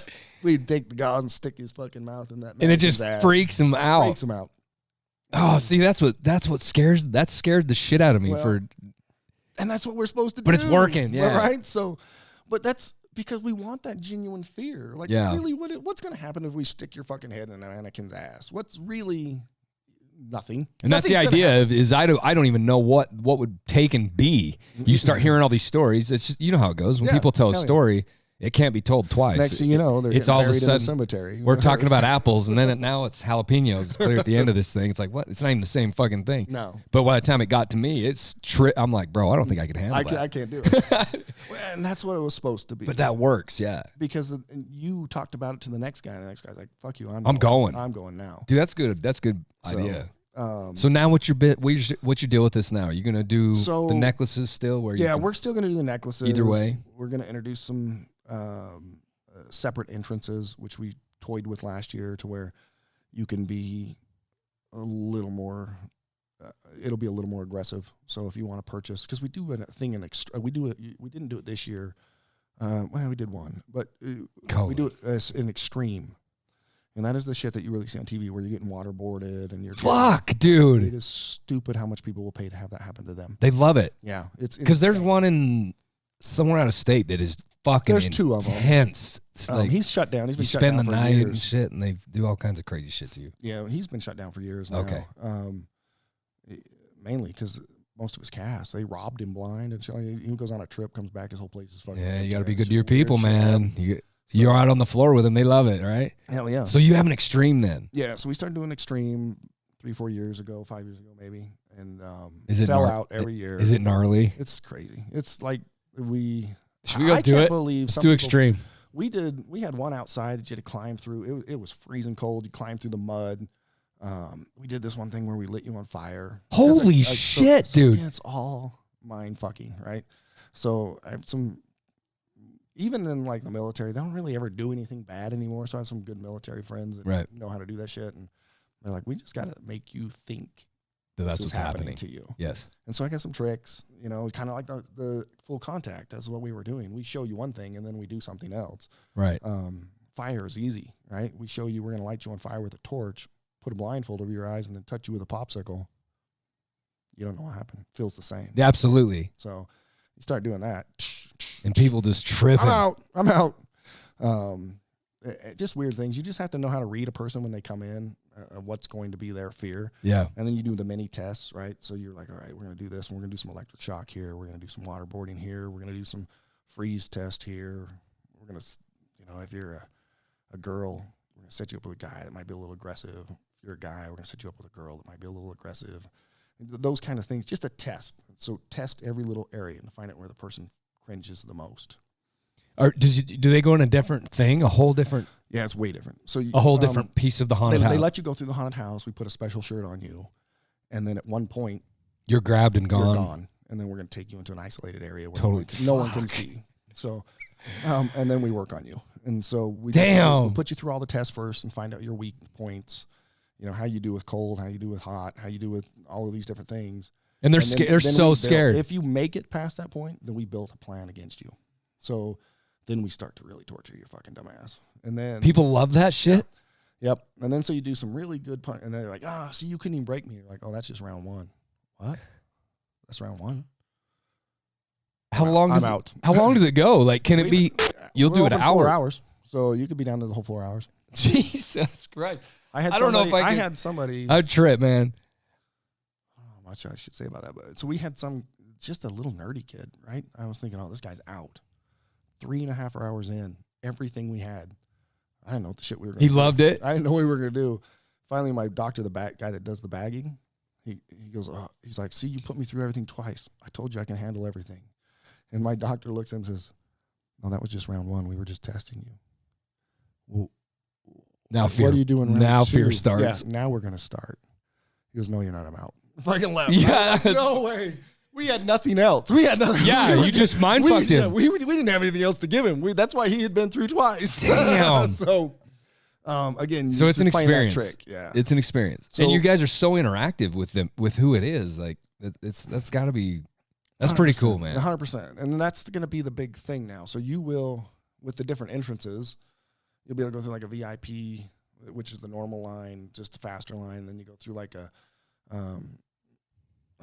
that's a stat line. Then you go through VIP, which is a separate entrance with a character that like wheels you in on a gurney and puts you on an next bed and messes with you for a while, and then sends you in a whole other entrance from that no one else sees. And then next year we're introducing the extreme entrance. So it's a little bit more. It's not actually the extreme, but you're going to go through that area and you're going to get you're going to get screwed up a little. Is that more? Do you pay more for that? Yeah, big time more. Do you? Oh, we tried it one year by accident, and because we had built this separate deal that we were going to use, and then because of COVID we couldn't use it, and so we had this whole separate little redirect, is what we called it, and like a different floor, so that we could. Well, it's all same floor, but it's a different part of the haunt. But when you get to a certain spot, and we still can do this, we start you over, and so you could be halfway through, and we're like, oh, send them through this door, and they start right at the start again, and they have to go through all that. Same thing with the back. You get to the back, we can start you all the way back over or mid or halfway. Damn. And so we built this special redirect that would send them all the way to the front and could never use it because it was a pull in also. So we'd pull you in and work on you. So I'm like, hey, what are we going to do with this? Let's send people in there separately for more money and see what happens. And so we announced it and sold out for the night. How many? What's a sellout? How many? So we only did 20 spots, right? Just to test the water. And it fucking like that. And it was $50 over the original price. Damn. So we're like, no one's going to buy it. Boom. It's sold out. An hour and a half later, sold out. And I was like, oh, shit. Damn. Now what do we do? So we amped it up a little bit more this year, threw in some shirts while they did it. And then the next year we'll do the extreme on top of that. How many tickets you can do there? We'll night? Probably open it up to at least 100. Are you shitting me? Yeah. And it'll sell out. It'll sell out every night. Every night. It's weird what people will pay for. And I am that guy. That is I unfucking am believable that guy. to me. So when I go somewhere and there's something that could either get me to that front of the line faster or I'll pay the money. Yeah. Because I don't want to sit in that line. So is there like a special person that does the extreme, like cast members that do that have like certain training just in case somebody has, an experience, like something bad is going on? Yeah. Yeah. Sure. What if they start tripping out? You we got have full-time paramedics, full-time medics. fire staff. All those people are full-time on there all the time. Anyway, actually, most of the time I have now 3 paramedics on. Are they actors? Or are they separate? Like Fear, Vary. Fear has chilling. They in a vary. separate So room. I do have one that acts. Our main medic acts, but That's a fucking great idea. and he acts as a doctor. So Rightfully so. Right? So- Fucking, I can shock him. We got it. We're Right. good. And AED. So, Yeah, because somebody could fucking trip on that extreme, and you'd and have they to do. you'd have to really. It's not too bad. Most of the people. So the people that are involved in the extreme, we know we've taught them. They know what they're doing. They've been through somebody that has more than me even that has trained them to tell them what to look for and what to do and not to push past certain limits. Yeah. When when you're freezing somebody and stuff like that, there's signs to look for. Sure. So just everybody knows, and not everybody does that portion, right? Yeah. So when you're waterboarding somebody, that guy knows what he's doing, right? He's not waterboarding and then throwing blood on somebody. That's his name. I thought that was illegal. Waterboarding. You're not doing it. Bing. You know, okay. I was gonna say because I know that shit is the most intense thing a human can possibly go through. endure. They say. I've never had it, but I know I've read. I've had it. It sucks. The real live shit. No, just the yes, actually, yeah. He did the real live one to me. That not for the long period of time though. I've heard he it's did it so for me to fucking experience. intense. You think you're gonna die? Like it's bad. Like, Did you see think you're gonna choke. that new movie with Denzel? Well, I can't remember what it's called. When they do that, it's Denzel and what's his name? Ryan dude. God damn it. They do it in that movie and they really do it. It's fuck, dude. Did they do it with the cloth or without the cloth? Cloth. Yeah, because that came later. And they said It it used to not be that way. The he cloth did made it, worse. And he said it is Because you unbelievably can't. intense. So the deal with the cloth is once you catch your breath, if you didn't have the cloth there, which they used to not do that, you could take the full breath in. Right. With the cloth, you take more water in. God damn. And it's stupid. They're just holding you back, dumping water on your head. I can't remember the name of that movie, but it is fucking cool. It's on Netflix. I remember seeing that too. But he actually did it. Yeah, the shooter movie. I can't remember what the hell it's called. Safe House. So dope, dude. Yeah, with the Ryan waterboarding Reynolds, scene Reynolds. right there where they waterboard his ass. Dude, that is intense. And they say they did it. And so we've But anyway, figured another way around that. Right. So that doesn't really happen, but they think it's happening. So it's enough that it's tripping you them out. right? And the fire is another one. Like when you think you're getting lit on fire. When you're not froze. necessarily the torch and the popsicle thing. There's another one in there with a gas can. You smell gas and It just fucking. it How did you really- come up with all that, bro? You really did just think it all out. Some of that shit was my cast. Like we had this one dude that came up with that idea, and I didn't know he was doing this. So we gave him a little. So his deal was he was going to be.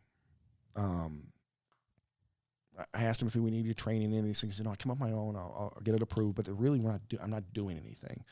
And so we gave him a trailer, an old camp trailer. So he was outside in this camp trailer in the back, and he'd made it look like old fucking hillbilly camper but he was like a serial killer type dude, right? Damn. So they have him crawl through the mud to get to his trailer.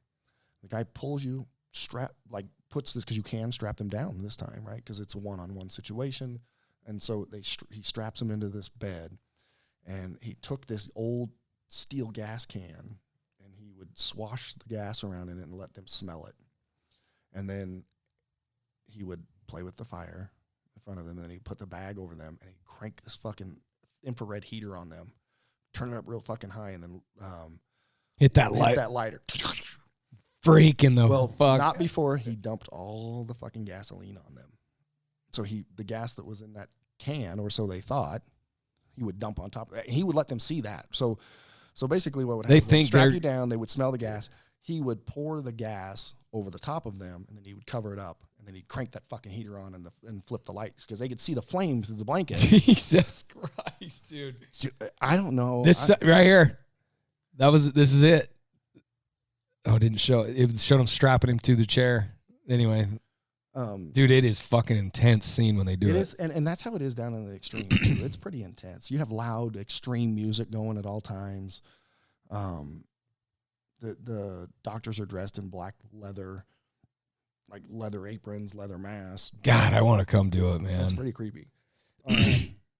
So next year you'll be able to go through that entrance, and then we got another thing coming on in the back. We're gonna do a big party scene back there, because one of the things that haunted houses do is that while you're in line, there's a big party. Yeah. Then you go through the haunted house, and then they kick you out a door, and you're like, "What? That's it? We're done?" Like all the events are prior. Like you want to take photos, they're at the front while you're waiting in line. Yeah. If you want, Fear Factor has a DJ Yep. in front before you go in. Yeah, that big pit thing in the middle. Yeah. And then you go through the haunted house, and you're done. There's nothing else. You're like, well, they have merch. They have a merch place. Yep. That's kind of nice. And Yep. then you're done, right? When you leave our haunted house, there's a big fucking party. So you're going to be fenced in. There's a DJ back there. There you can dance. Outdoors. Well, all the lasers, the lights, the fog, the fire, the fire, all that shit. It'll be a full-fledged dance party back there. You haven't The had this difference- yet. This is coming. I started it last year. I did a very mini test. Was it last hype? year. It was fucking crazy. Was it? Because people stay then, right? You drive all the way. Yeah, they out wanna there, hang out. You go through the haunted house. You fucking made it. We're gonna celebrate, and in the middle of celebration, we're gonna take your fucking ass and put you back in the haunted house. From the party? Yep. Fuck, dude. You got What? if you have the glow necklace on. See, you have such an interactive thing, dude. Everybody's loving what you're doing because it's like It's an all night deal. you right? can just So- I can feel it. Right, and so that's what we want to accomplish. We don't want you to leave at the end. We don't want you to kick you out the door and say thanks for coming, have a nice day.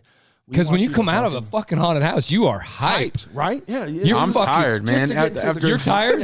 and all that walking, I'll be pissed off if you grab me again, have me go through that shit again. Like, all right, Now, wait a it's minute, so though. bad. Wait a minute. You get outside and you hear this fucking just bumping music. He'll be the DJ because he's a DJ. So he fuck all that. He's gonna be your DJ. So you hear this and you just like, fuck, all right. You start getting into it and you're having a good time. You're dancing with all these fucking people. And then all of a sudden, boom, taken. You're like, oh my God, they're fucking taking me. Instead of, fuck, don't be taking me no more, man. It works. Because you stay hyped. It You works. stay hyped. I can see it working. And so, yeah, we learned it. And I got a glimpse of this when I told you I had to move the haunted house that one year, right, to the other side. So when you ended in this huge room that I had nothing going on in. And I was like, and a little Put some stage. fucking and shit. music in here. Yeah, Let's I jam had a out. stage there because we would do like shows for the center. Like when it was going to be the mall, we had started out with like people would come play, a band would play, or comedians would come do it. And then, so you could come to all these things for free. But when they're in the haunted house, I just had a fucking empty thing with a stage. And I'm like, let's start playing some music. That's fucking perfect. Cranked up the music. And then because my market is Latinos and Islanders and stuff like that, they get out there and be like, oh shit, I know this song. Start dancing. Yeah, jam So out. then Tristen plays he plays Satan. So it's Satan's dance party. And so he gets out there and just starts, and he looks like he's got big horns and shit like that. Getting everybody hyped. So he's hyping them all up and dancing, right? So You got pictures or videos that he's pulling up? So You fucking crazy. almost got me divorced. So What? well, Yeah, so that did happen. so I What the I'm fuck? dressed in costume as a clown, right? And I'm normally pretty scary. People are afraid of me. But when you're out on a dance floor, all of a sudden they don't care. Yeah. I have a thing for Latinos anyway. Now I'm out there dancing with them, and they don't care that I'm dressed as a scary fucking clown. They're just dancing. Yeah, yeah. And what would happen was, so Oh, you creepy looking fuck.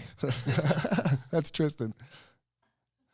That's Satan. Is that your spine and shit? That's Satan's dance party. yeah. Look at this motherfucker. So he's the one that runs the dance thing.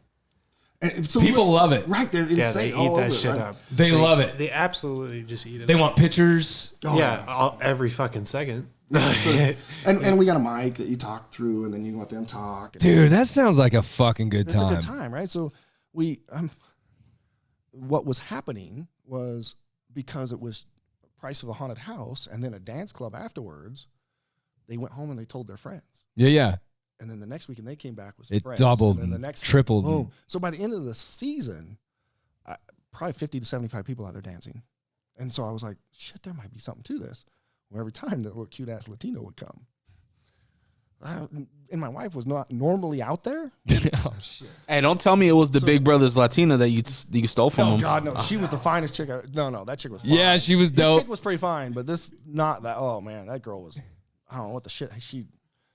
I'd probably something with his. Never mind. Yeah, I'll leave that. I'm gonna leave that out. So, she's out there dancing. It's probably last week. Last week we were open, and this chick no longer has no fear, and she is grinding on me on stage. Here come my little tiny wife. Oh fuck. Oh shit! so she was like, "Oh my God, what the shit? What the hell are you gonna do? And come on, man!" She's pissed right She there. was way pissed. I'm like, "What do you fucking think this girl's gonna take home like this clown and fuck him? Like, what are you kidding me?" She was pissed. Yeah, it was bad. It was No bad. more of that shit. And then No more. No more And dance. then this year it happened to me. He was like, he was like, damn it. It was just like, So you're still married? No. Oh fuck. So now you can do this Yeah, again. I'm back. I'm game on, baby. We can go dance Latina, goddamn grinding all night. So yeah, next year the big party comes. How It so? worked How late is that open? Could it just to the end of the haunt?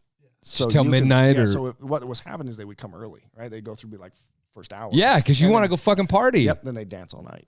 So and for free, right? They get to dance all night, and there's drinks and stuff. Not like alcohol, but they can go buy a drink in the. You probably concession. couldn't do alcohol either because that's tricky. You huh? can, but it becomes a whole nother problem. Absolutely. I know Fear Factory tried a beer gardens for a while, and then Did they really? yeah, they started open because they opened up with the zip line and the beer gardens and all that shit. And Yeah, then they don't do realized any of that shit anymore. drunk people in haunted houses just don't. We get enough as it is, And you they're don't need to people come encourage drunk it. anyway. Right, that's what I mean. So you don't need to encourage it, like, Yeah, or they I don't feel need that. any I feel more that. alcohol. I feel So they learned real quick that was a bad idea.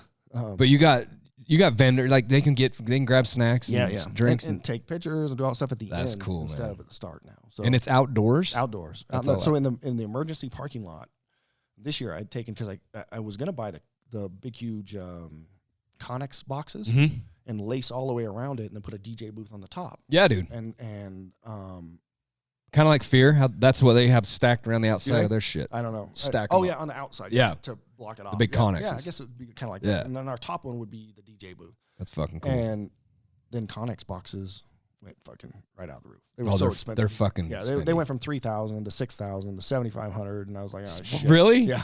So I was like, well, because I had budgeted enough money to buy. You're the trying to pay this $3,000 bitch off. and I budgeted enough money to buy the $3,000 Connexes. But by the time we were ready, they had tripled in price, and I was like, all right. So we just had these semi trailers that we store props in that we don't use. There you go. So I lined them out and then put a mini stage there and did a tester run. You got a big fire going and shit. I didn't do the fire yet because that will all. You have to have like special certification and. Oh, and- really? yeah, For a campfire? For just a it's goofy. little bit? Yeah. Yeah, fire marshal. You got to freaks. follow all the rules. Yeah, fire marshal freak. Can't you do it indoors? Couldn't you just do it in an open part of the That's house? even worse. More shit to deal with. Yeah, yeah. Okay. So the fire, like even this year, it will be away from the building. It'll be on the. But your party? Connexes. Couldn't you do that indoors? Your dance shit? You didn't need to. You're dancing. You stay warm. You're cool. And oddly enough, this year we've had a warm season. Yeah. So Dude, that's dope. yeah. You gotta go DJ. You need a DJ, homie. I got you. Yeah. This motherfucker gets it.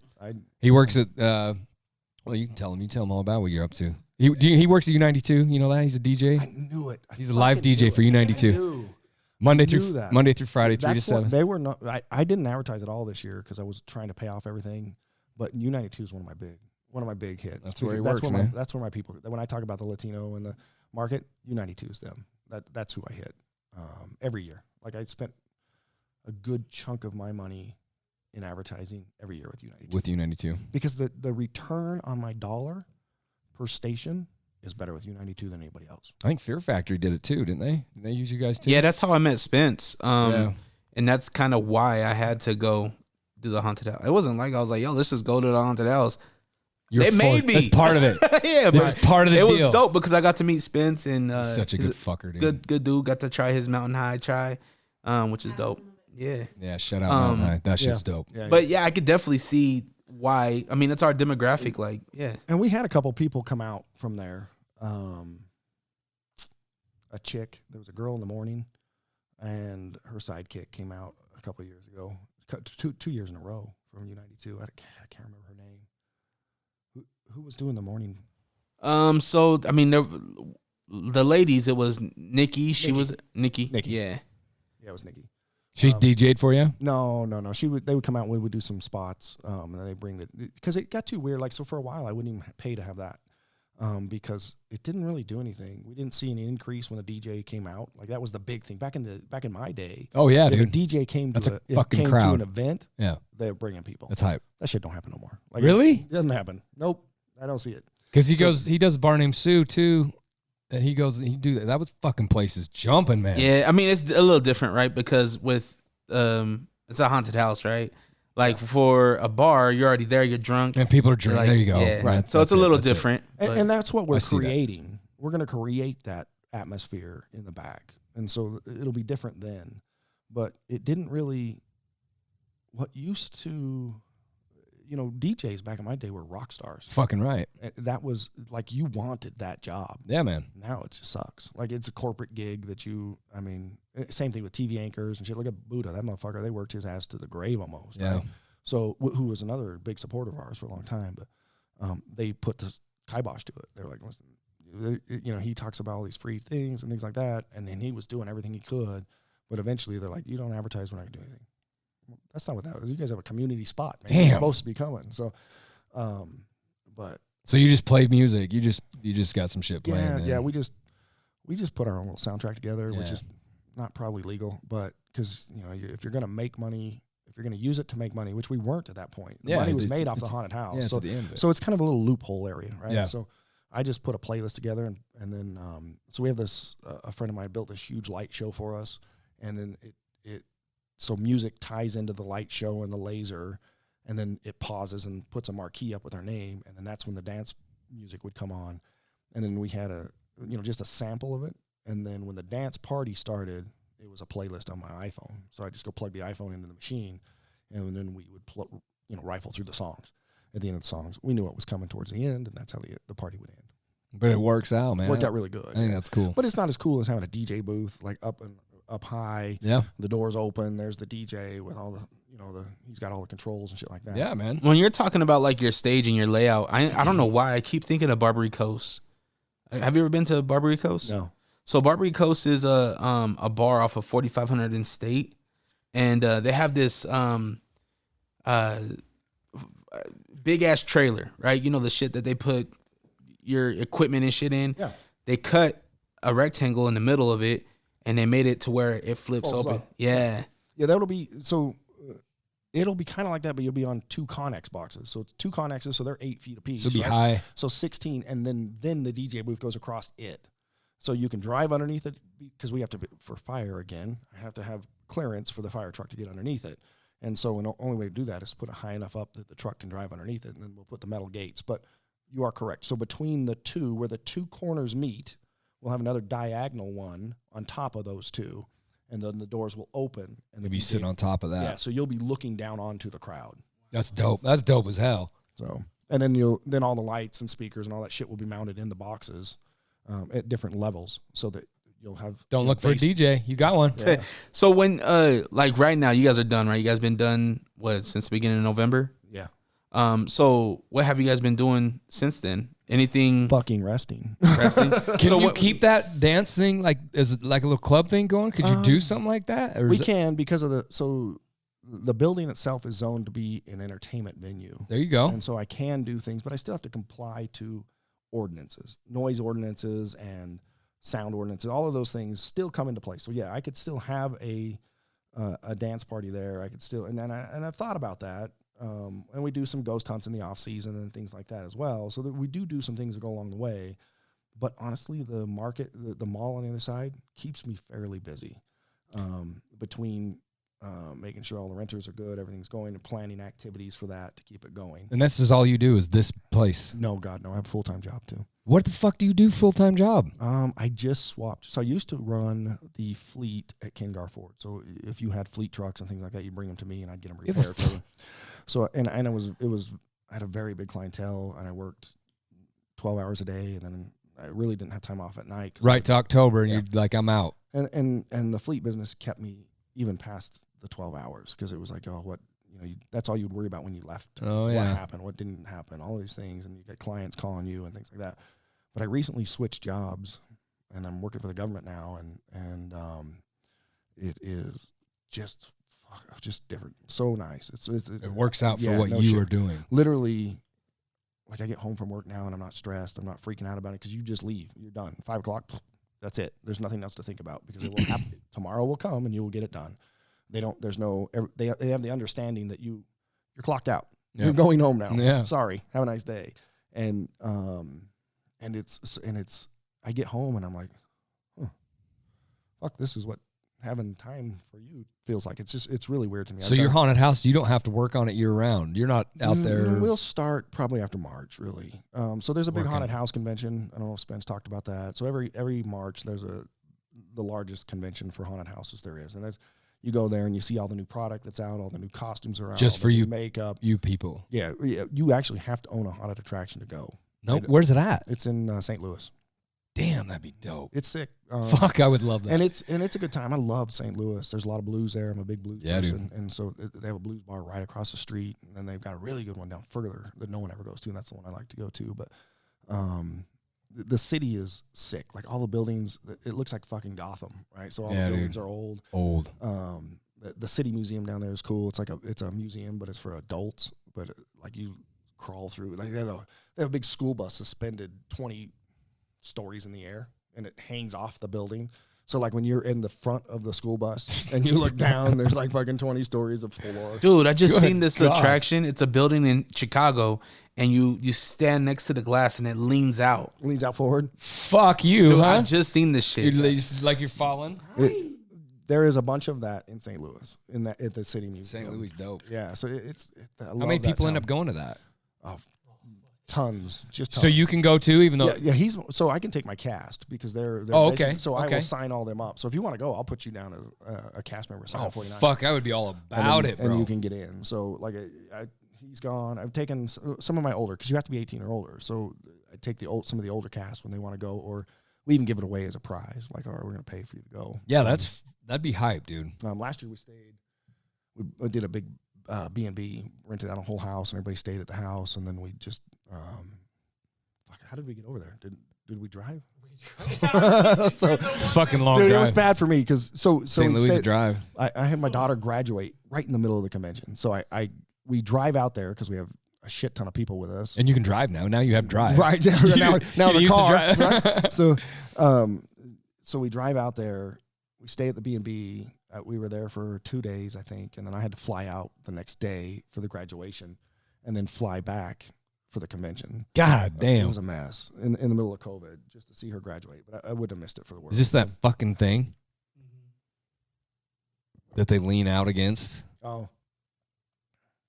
All right. Oh, shit. Yeah, Here it goes. There it goes. Oh, fuck, it moves. Dude, it moves. It's not just there. Right. It fucking, like, moves you out there. Have you like your fucking walls the haunted house walls that come in and push you, make you feel like I was gonna say Nightmare on 13th. If yeah, you've through Nightmare on 13th, where it looks like you're gonna fall off the cliff. Their fucking illusions they do there are unfucking believable. Jimmy's a badass. He's a fucking gangster. Yeah, he's from California. Doesn't he work with lots of Universal? Yeah, he's a thug, man. He's a badass. He's a fucking G, man. He is. That's a cool haunted house for effects. Wow factor. Like, fuck, are you kidding me? Yeah, he takes everything to the extreme. Though, dude is phenomenal. He's fucking awesome. And it's like you said, the fear, it's more just it's like fucking cool. Right. It is cool to walk through it. Fear Factory's different vibe. They're all so different, unique. I love all the different vibes. Nobody's copying people.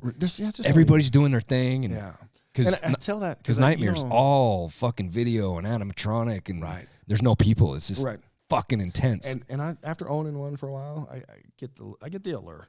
Yeah. None of those guys get sick. Right. You don't spend hours putting somebody in makeup and then go, oh, I'm not feeling good. I got to go home. Right. That animatronic doesn't. Don't give a fuck. It doesn't plug it into air and away you go. It's off.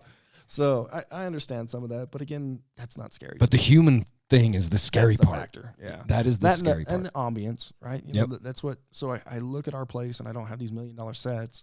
We have pretty good sets, but not $1 million. But we have a grunge feel to us that is just that sets the tone, scary. Man. Like it's a fucking hospital.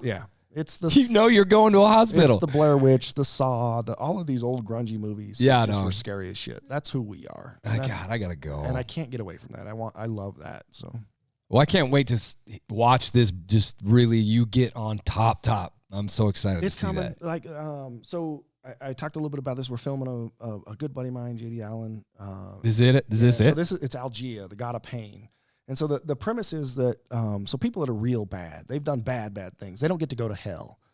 They get to go to Algea. And Algea is the god of pain. He makes up.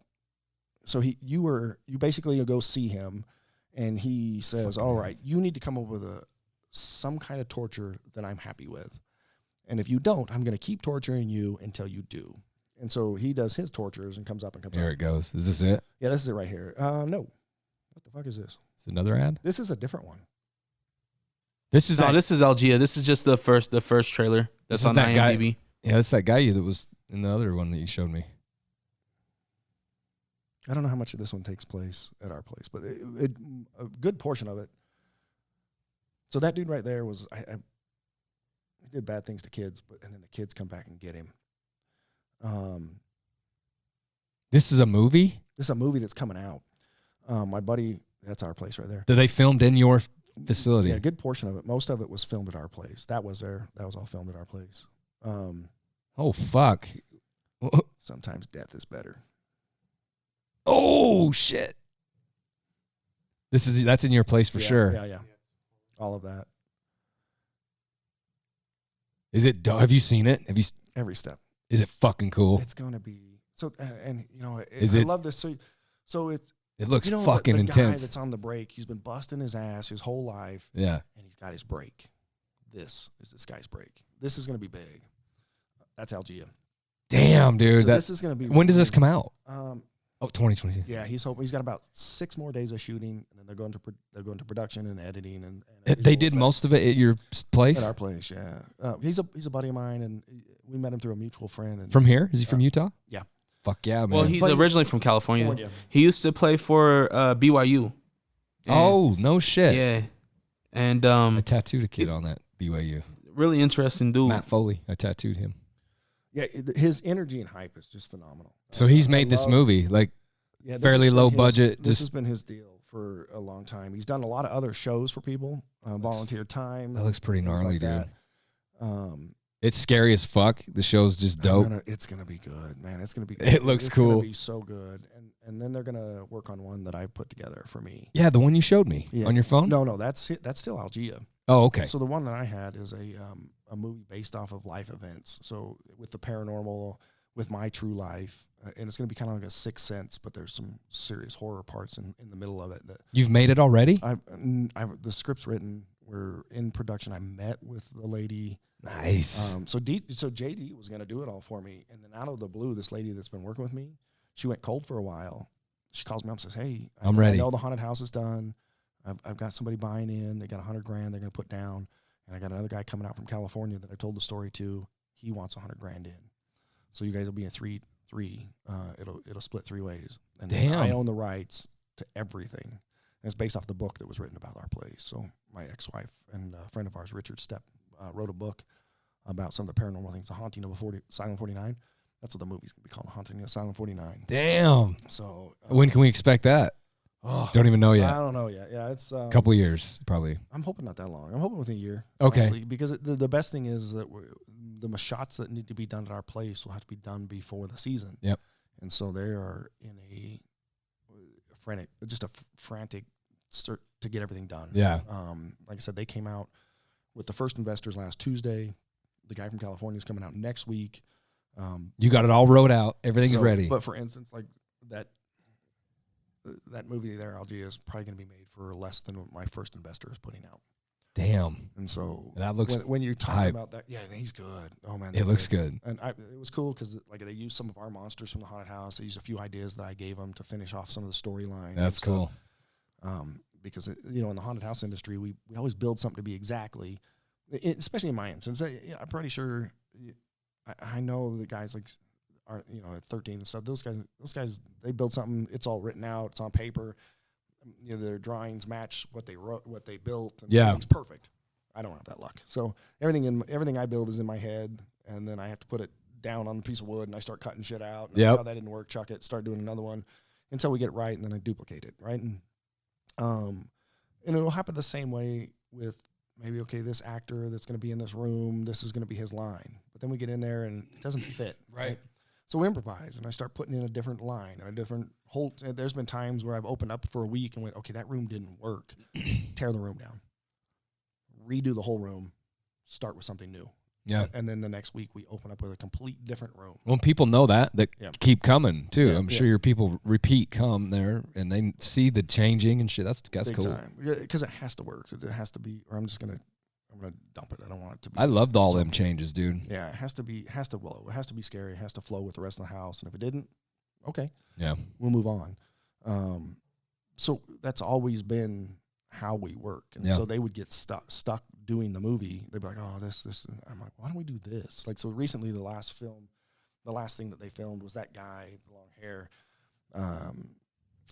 He's a British dude, and he kind of lures one of the kids off in a mall or something like that.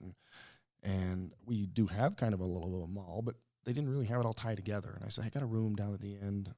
Me and my ex were putting together a tea shop, herbal tea mixes. And so it's just been sitting blank. She's moved on to a different direction and doesn't have time, and I don't have time either.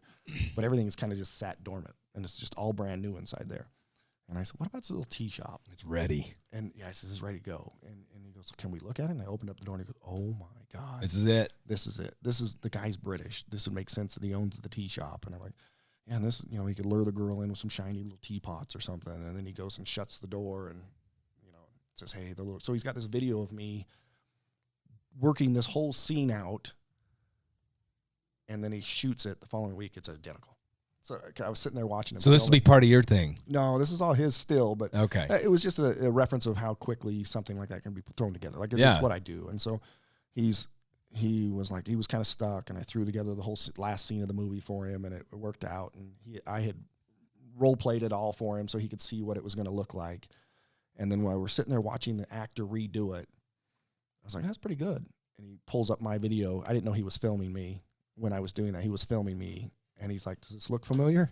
And he showed me what the actor had just done. So he'd used everything that I'd come up with. It was kind of cool. That's fucking awesome. It's pretty awesome. You're like, hey. Right, show me the money. No, he's a buddy. He was gonna film mine. It works free. out. He was gonna end up doing the whole thing, volunteer all his time to shoot my movie. That's cool. And then the next day, that lady called me. So, dude, I can't wait to see it. It'll be pretty cool. You guys got a lot of shit going on. Yeah, I'm stoked. Bringing the good. You are bringing the good. Brother. What else did we miss? We went all through that. I told you I could talk. I love it, man. That's what this podcast is all about. No, it's been good. It was a good year. Good ending for sure. The haunted house was phenomenal. We got a cast party coming up. That's another thing that we do. So, at the end of the year, we spend a shit ton of money. Big tens and thousands of dollars worth of money on the cast, and we give them away big TVs, and I think we have 2 70-inchers, 2 58-inchers. You throw it there at your place? Yeah. Just the big.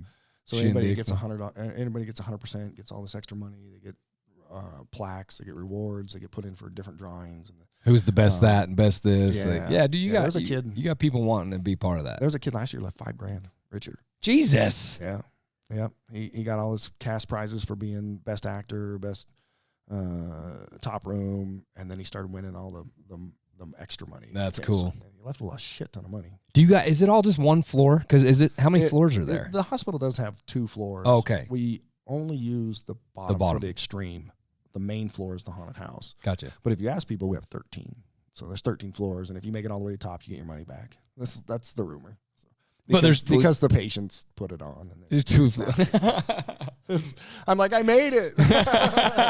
Fuck you, Provo. So you don't. I mean, about how much square footage do you do not use in that whole facility? It's about 50-50. So the haunted house is about 52,000 square feet. How do you make sure nobody squats in your big ass facility? So I am the very first. What's person squat? So they just hang out, like they hide in spots and shit like that. Well, even just like homeless. Oh no, you can't make it. We have an alarm system and cameras and shit. You can't make it a foot without us knowing. And we learned a long time ago. I was broke into, lost about $15,000 worth of shit. Are you shitting me? No, nope. And here's the shitty thing: we watched them on camera take all our shit. And you don't know who it is. Nope, because they just come in from. We all have their camera favorites. footage of someone trying to break into our Escalade. I have a perfect picture of this girl and this kid, but we don't know who the fuck they are. Yeah, the cop said that's a needle in a haystack. Yeah, they're like, cool. So now what? And I'm like, God damn it. And so we did. We watched them load all our shit up. It sucked because they took just all of my ghost hunting equipment. Some of it was built specifically for us. Oh, man. It was a bummer, man. And so fuck that guy. that was when we put this. Yeah, I'm telling you. So That's horrible. We put this massive alarm system on our shit. You can't. It'll ring the police. It rings my phone. Rings. Fuck, they ring me first. That's what, That guy ain't walking out. Do you live in Tooele then now? Hell yeah. Okay, you're close to it. Yeah. Good. Yep. I reason why I bring it up is because when I first moved back to Utah in 2005, my cousins were taking me all over the place, like showing me about Gravity Hill, right? We did the Gravity Hill thing, but then they were like, "Yo, there's this hospital right across the area over there that's abandoned." Yeah. So we Yeah, went the into primary it. children's. Yeah. So we trespassed, right? And I'm thinking about the way teenagers think. Oh no, we had it happen. Okay. Yeah, we had it happen for a long time, and currently it gets tested once a week. The doors still get tested. People Checking on them. Somebody broke one out here about a week ago, but they didn't make it in. You can't. The alarm goes off. How long is it helped till all someone the responds to that fucker? It's pretty quick. My ex is a cop. Damn, they up on it now. Yeah. So and because of all the good that we had done for them, and I still do for them. Absolutely. I funded their Ranger program here 2 years ago. Good for you. Again, shit that You're part of that community. Right. You got that whole community and with so you. They know when it goes off. It's a big deal. Can you hear it? If I broke that window, can I hear the alarm? Like it rings and My shit? phone would go nuts. But can we hear it? If I broke in there, it goes Oh, ape yeah, shit. that's loud. It's dang, you're like, Yeah. fuck them out. Yeah, and so and that's exactly what happened. And there's been 3 break-ins in Tooele every Sunday, and it happened on a Sunday. They haven't got you nothing They though. didn't get up. They Oh just- yeah, shit, not us. They stole These nothing other from you guys. places? No, these other places they get broke into. So that's what's happening every Sunday night. Somebody's going around. They probably come in from in Salt Lake or something. Yeah. They just pick some place and break into it and steal all their shit. They tested us, and guess what? They were like, "Oh shit, we're out," because they don't get caught. Right? Did they get caught? No, they They bailed. bounced. Yeah, they break the window, stick their head in, the alarm goes Like, off. They fuck, said, we're out. Yeah, so they bail. You can see them on your cameras too. They didn't even get far enough even to get the camera, which is weird because there's a camera facing on it. So like he was literally Seconds. because the hood was pulled down. He had the mask on because it's okay to wear a mask. Oh yeah. And so you got their eyes. You know, you weren't. Fucking But all you saw was the head pop in, and you would never. You just need to leave a couple Dobermans in there all night long, just Right. chilling. Well, I do have a Rottweiler. pit. I do have a pit, but she's a mini. She's Or a about a pit. foot tall. You so- just leave our babies. You put our babies in there overnight. You be good. Wasn't it? Was it your place that JD did the ghost hunting thing through, like the YouTube series? Didn't they do a spot there? No, we had a few people. We did a deal. I don't think JD did that. He's shot a bunch of film there, but I don't know that he's done. Did Ghost Adventures come to you guys? Yeah, twice. Have We they? were the first location they ever did twice. We've had them all. Like we've on 6. We've been on. God, I don't even remember the last people that came out. We've been on Haunted Hospitals twice, Ghost Adventures twice, My Ghost Story. Is that all on YouTube? Can we get it all on YouTube? Yeah, they're all on there. And the new one should have been out last month, and I haven't seen it. I'm gonna hunt it up. I'm gonna hunt it up and watch them. God damn it! I don't remember that company. That's kind of weird. Oh yeah, he did. He did. He did. It's episode 3. I knew he did. Was he on Ghost Vlogs? Yeah, He was on Ghost Vlogs. he was the one that shot it. He filmed it. Yeah. Where are Oh, they shit. from? I Are they didn't from know here? Yeah, they're local. Yeah, yeah. This one was crazy because they go in like an attic, I think, on this episode, and like crazy things happen. I think she went on to even be on like Skinwalker or something. She did something else. It was. That fucking place. She came into so we're Fuck gonna that do place. we're gonna do a benefit next month for Make a Wish. So we have so the girl that's on Skinwalker.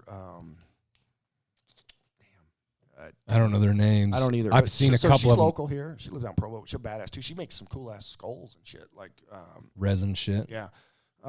She's gonna come down. Richard Stepp's gonna come down, and I think that girl from Ghost Vlogs coming. We've done it in the past. We didn't do it last year because of COVID, but we've done it prior the 2 years prior to that. And big event for Make a Wish. And then we just did That's cool. And you donate. That's all. Yeah, don't. I just did another one too for. Good for you, We man. just did it last weekend.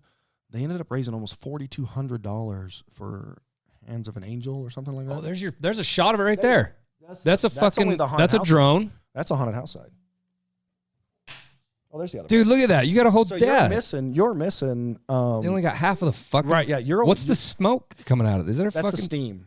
That's a boil. You got boilers to heat yeah. everything. Yeah. Fucking We got boil. the Freddy Krueger shit down inside. Fuck, dude, that's gnarly. So do you use it? Is that part of your haunt? No, we really have to use it. It's, So it's fucking it's scary. what heats the building. Boilers are gnarly. Oh yeah, dude, look at that. That's fucking cool. It goes way over. Like if they go up, you can see it. So that's all just the haunted house side. There's the big outside area. Yeah, that's the boiler. That's the back area where the party thing's going to be. See where the ambulances are now? Yeah. Those were all semi-trailers this year. That was all blacked out. That was all blocked off. Yeah, I think she's coming.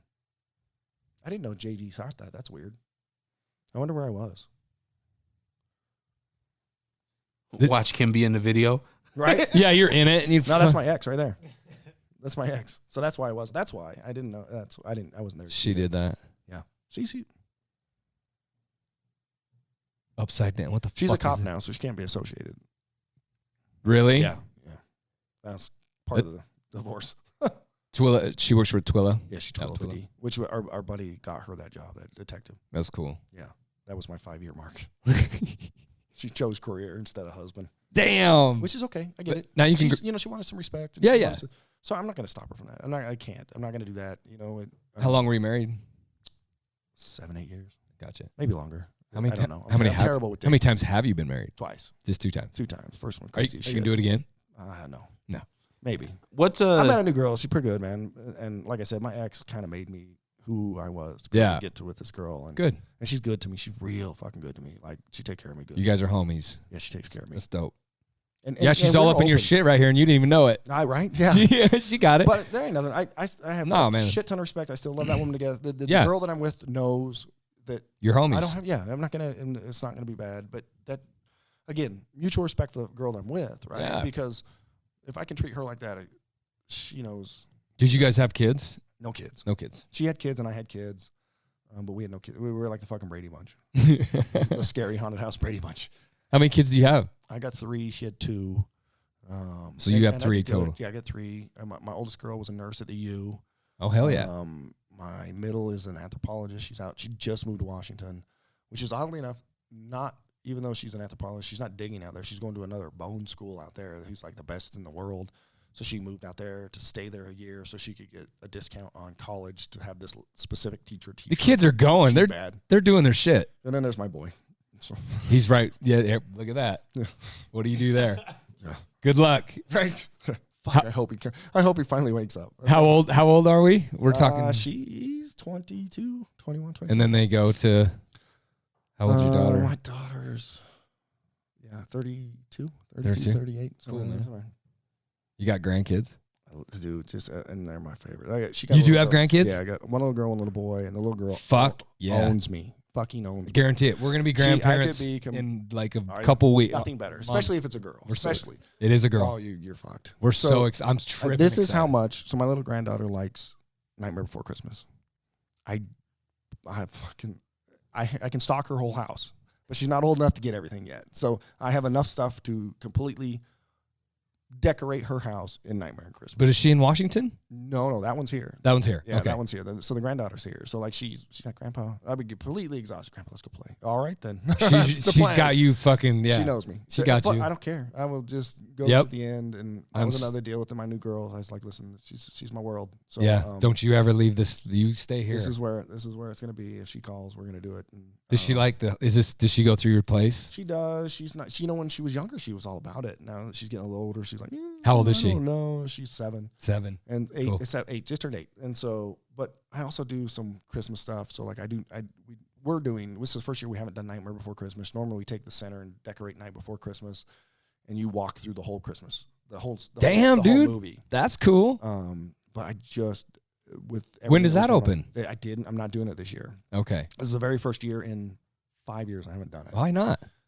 Just all the stuff with buying the place and getting all just, the new renters. Too much it was going just too much, and so I didn't want to. That would be throw cool. it together. That'd be cool. So I just waited. But I also do the Grinch, and so I have a Grinch costume that was made after Jim Carrey. The guys at As a matter of fact, they got the rights. So the company that I use for Immortal Mask, they're badasses. When they first came out, I was a big customer there. I spent a ton of money, and they were like, "Oh my god!" And so we just hit it off. Yeah. And so we've got some respect there. That I told him, I said, "I want one of these Grinch masks." He said, "I don't have the rights. I can't do it." So I found somebody to build me a knockoff one, and I did that for a year, right? And he calls me up a year later and goes, "Hey, you're gonna kill me." I had so much response about the Grinch mask that I bought the rights. He said, "I want you to have one of the first masks." So is it fucking dope? Dude, is it? You got the eyes and everything. Those yellow eyes. God damn. So that's the creepiest looking thing. That dude is. But the kid. Yeah, we should do it. So this year we're actually gonna go. I would love to see dude go through that.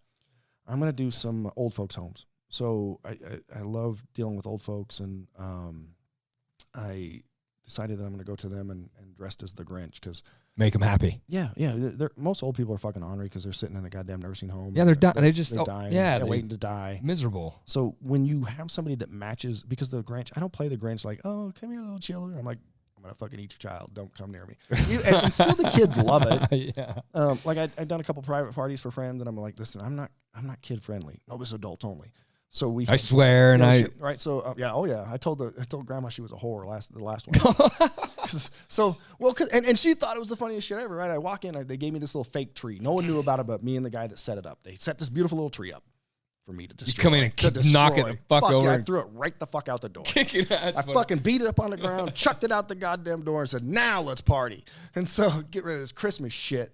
Then I went around and I just fucked with everybody, and they had all these hot ass chicks sitting at the bar. And I got to that part and I was like, "Oh, and this is where you keep all the whores." So damn, they were like, "Oh shit!" And then the one girl was like, "Well, I kind of am a whore." And so then it was okay, right?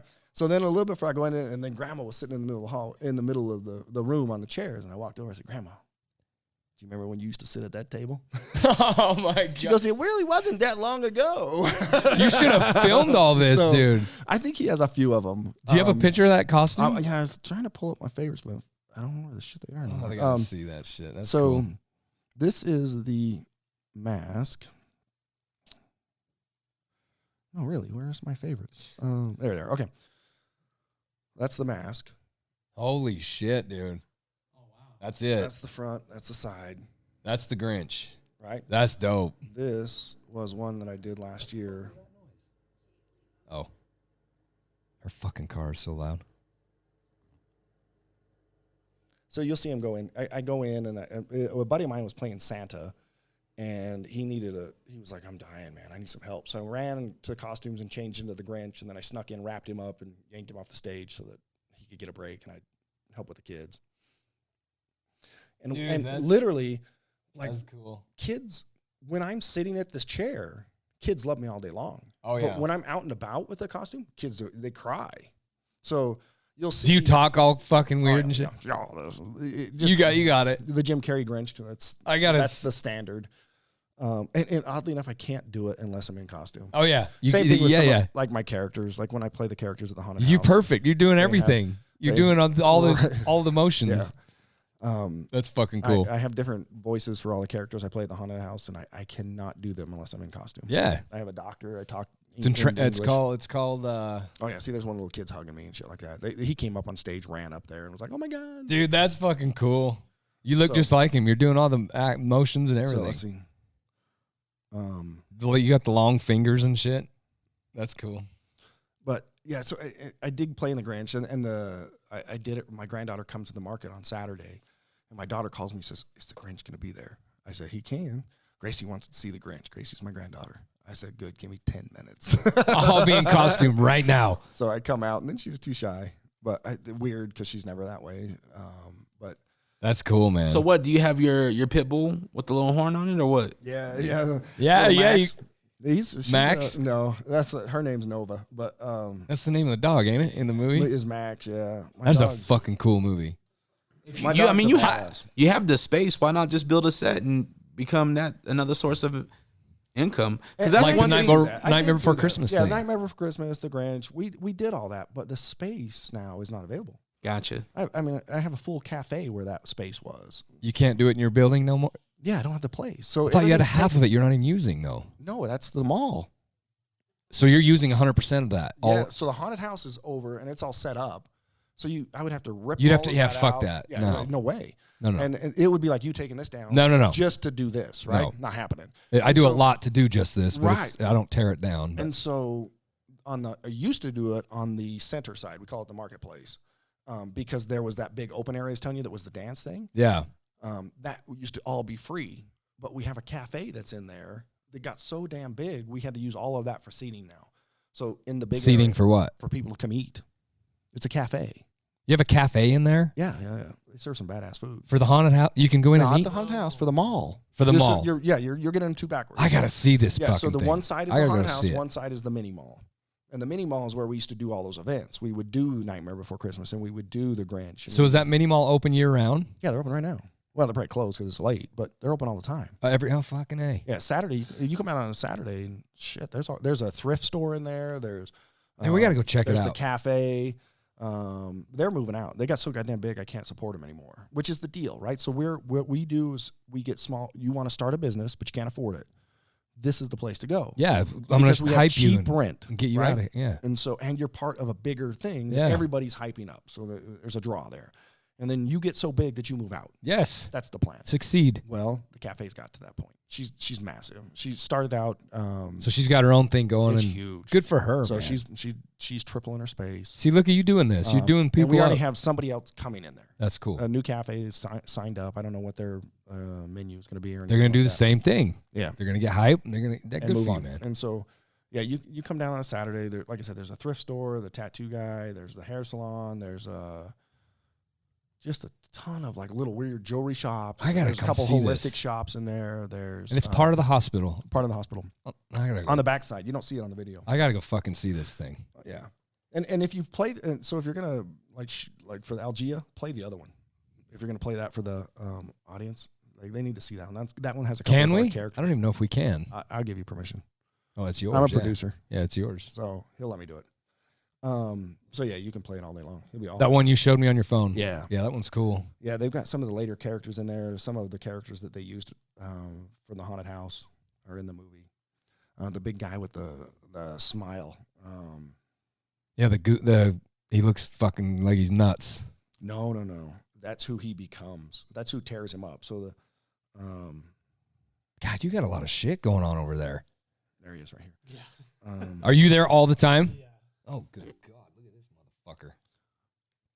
So the lady in the red that you saw, where she pulls that stuff away from her face, she turns into that guy, and then that guy summons all the kids and rips that guy with the hair open, shreds him. Fuck, dude, he's creepy looking. Right? Sick.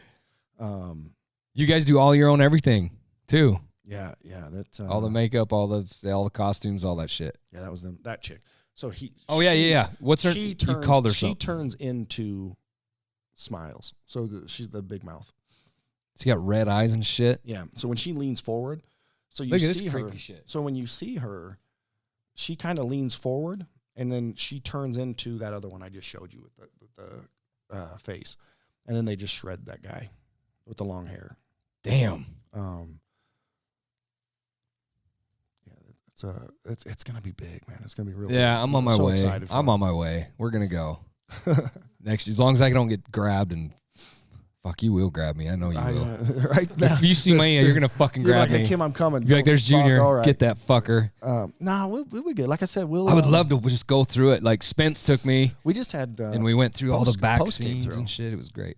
Post Posty? Malone. Yeah, he came through. Did he? Yeah, cool dude, super cool. Like, Did you guys grab him and fucking haul him off? Them motherfuckers. You think you're scared? Fuck. No. He's not a haunted house guy. Not at all. But this is how good this guy is, right? So he comes in and does a ghost hunt.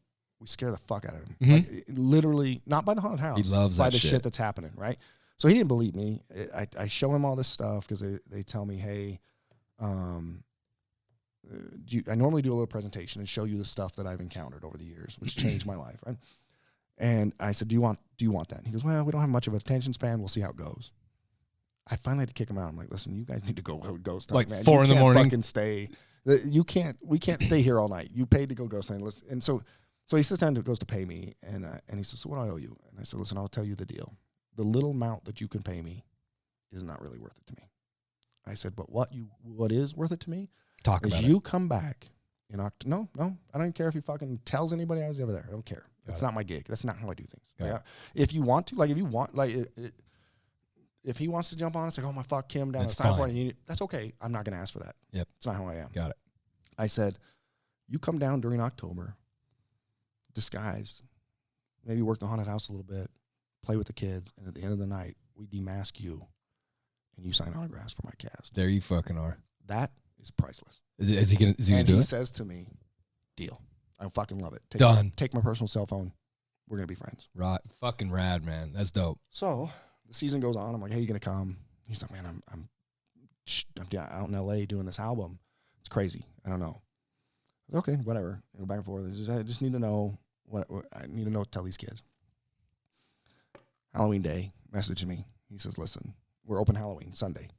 He messages me and says, "Hey, I'll be there tonight." Holy shit. And I'm like, "What?" He goes, "I get a break this Sunday on doing the album. I'm gonna fly out, come spend the night with you guys, fly back on Monday." He fucking did it? Fuck if he did not do it. God damn. This motherfucker shows up at the end of the night. He didn't get to dress up or anything, but because he just fucking flew in. Yeah, he flew in to do that. Flew in, watched the Dallas game. Really, is what happened. He slept, watched the Dallas game because he's a big Dallas fan, and then came to the haunted house. And was it fucking hype as hell? Dude, these kids Just they lost didn't believe it. me. They lost thought it. that I was fucking with them. Yeah. we do it a little bit sometimes, you know. But I've had plenty of celebrities there, but this is the first one that I kept telling you're going to meet him and you're going to take pictures and sign autograph. So for your even people, up to this is for my cast, right? Up until then, I come up and I'm like, all right, I'm talking to the kids, I'm telling them he's here, you're going to be, but he decides he's going to go take a smoke break and fucking beer drink, right? So it takes fucking forever. And they're like, "Oh, fuck. He ain't fucking coming. with this again. He ain't coming. You were lying." And I'm like, "Nope, he's coming." He's in the parking and lot. And I says, "Is he coming up the hall?" And they're like, "Yeah, finally, he's coming up the hall." And they're like, "Yo, whatever. It's just going to be you saying that you're him or whatever." That's what they're yelling at me. Yeah. Right?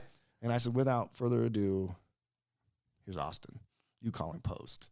And the motherfucker opened the door on time and they're like, "What Everybody the fuck? fucking Oh my lost God, it. no Oh. way. No fucking way." I And guarantee it. And they were just Tripping balls. I have like thousands of fucking. This is in the middle of the night. This motherfucker picture Oh, after picture, so after fucking picture, fucking after cool, picture, bro. After fucking picture after autograph after sign my fucking shoe, sign whatever they could. Look at all those pictures, dude.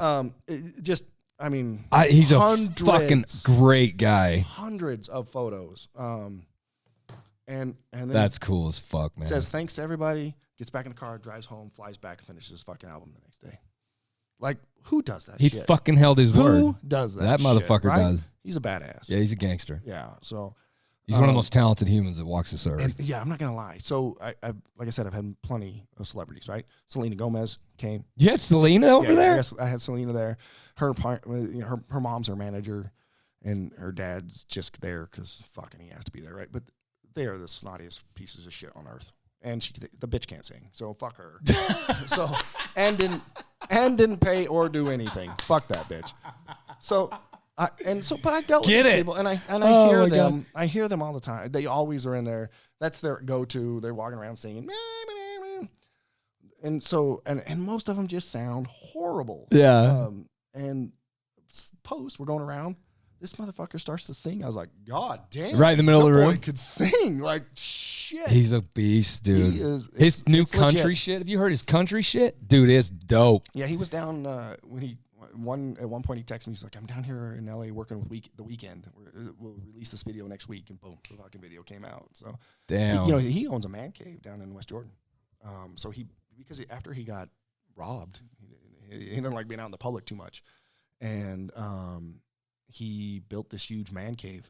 He bought this warehouse, and it's just loaded down with a bunch of shit that he likes to do. So he likes to work on cars and paint and shit like that. So he's got a paint booth and a rack in there. And it's like the fantasy factory type shit. No shit. Big old fucking. Yep. So he can just go down there with his boys and hang out. And who else have you had there? Celebrity like? We had Will Smith. No shit. Yeah, we really don't talk about him. Like he can't have any. You have to talk about. He can't have any announcements because of his religion. Like so, he's not supposed to have been there. But by far, the weirdest fucking thing celebrity that I had, no one knows, and that is the Morrison kids, Philip Morris heirs. Who is that? Philip Morris are the tobacco company. Oh yeah, right? okay. So their parents were killed because whoever inherits that tends to be one of the richest people in the world. Oh, yeah. And the family, because it just drops down through the next family, right? So if it's family owned, and if that family dies, the next family that was in line gets it. Yeah. They had their fucking parents assassinated.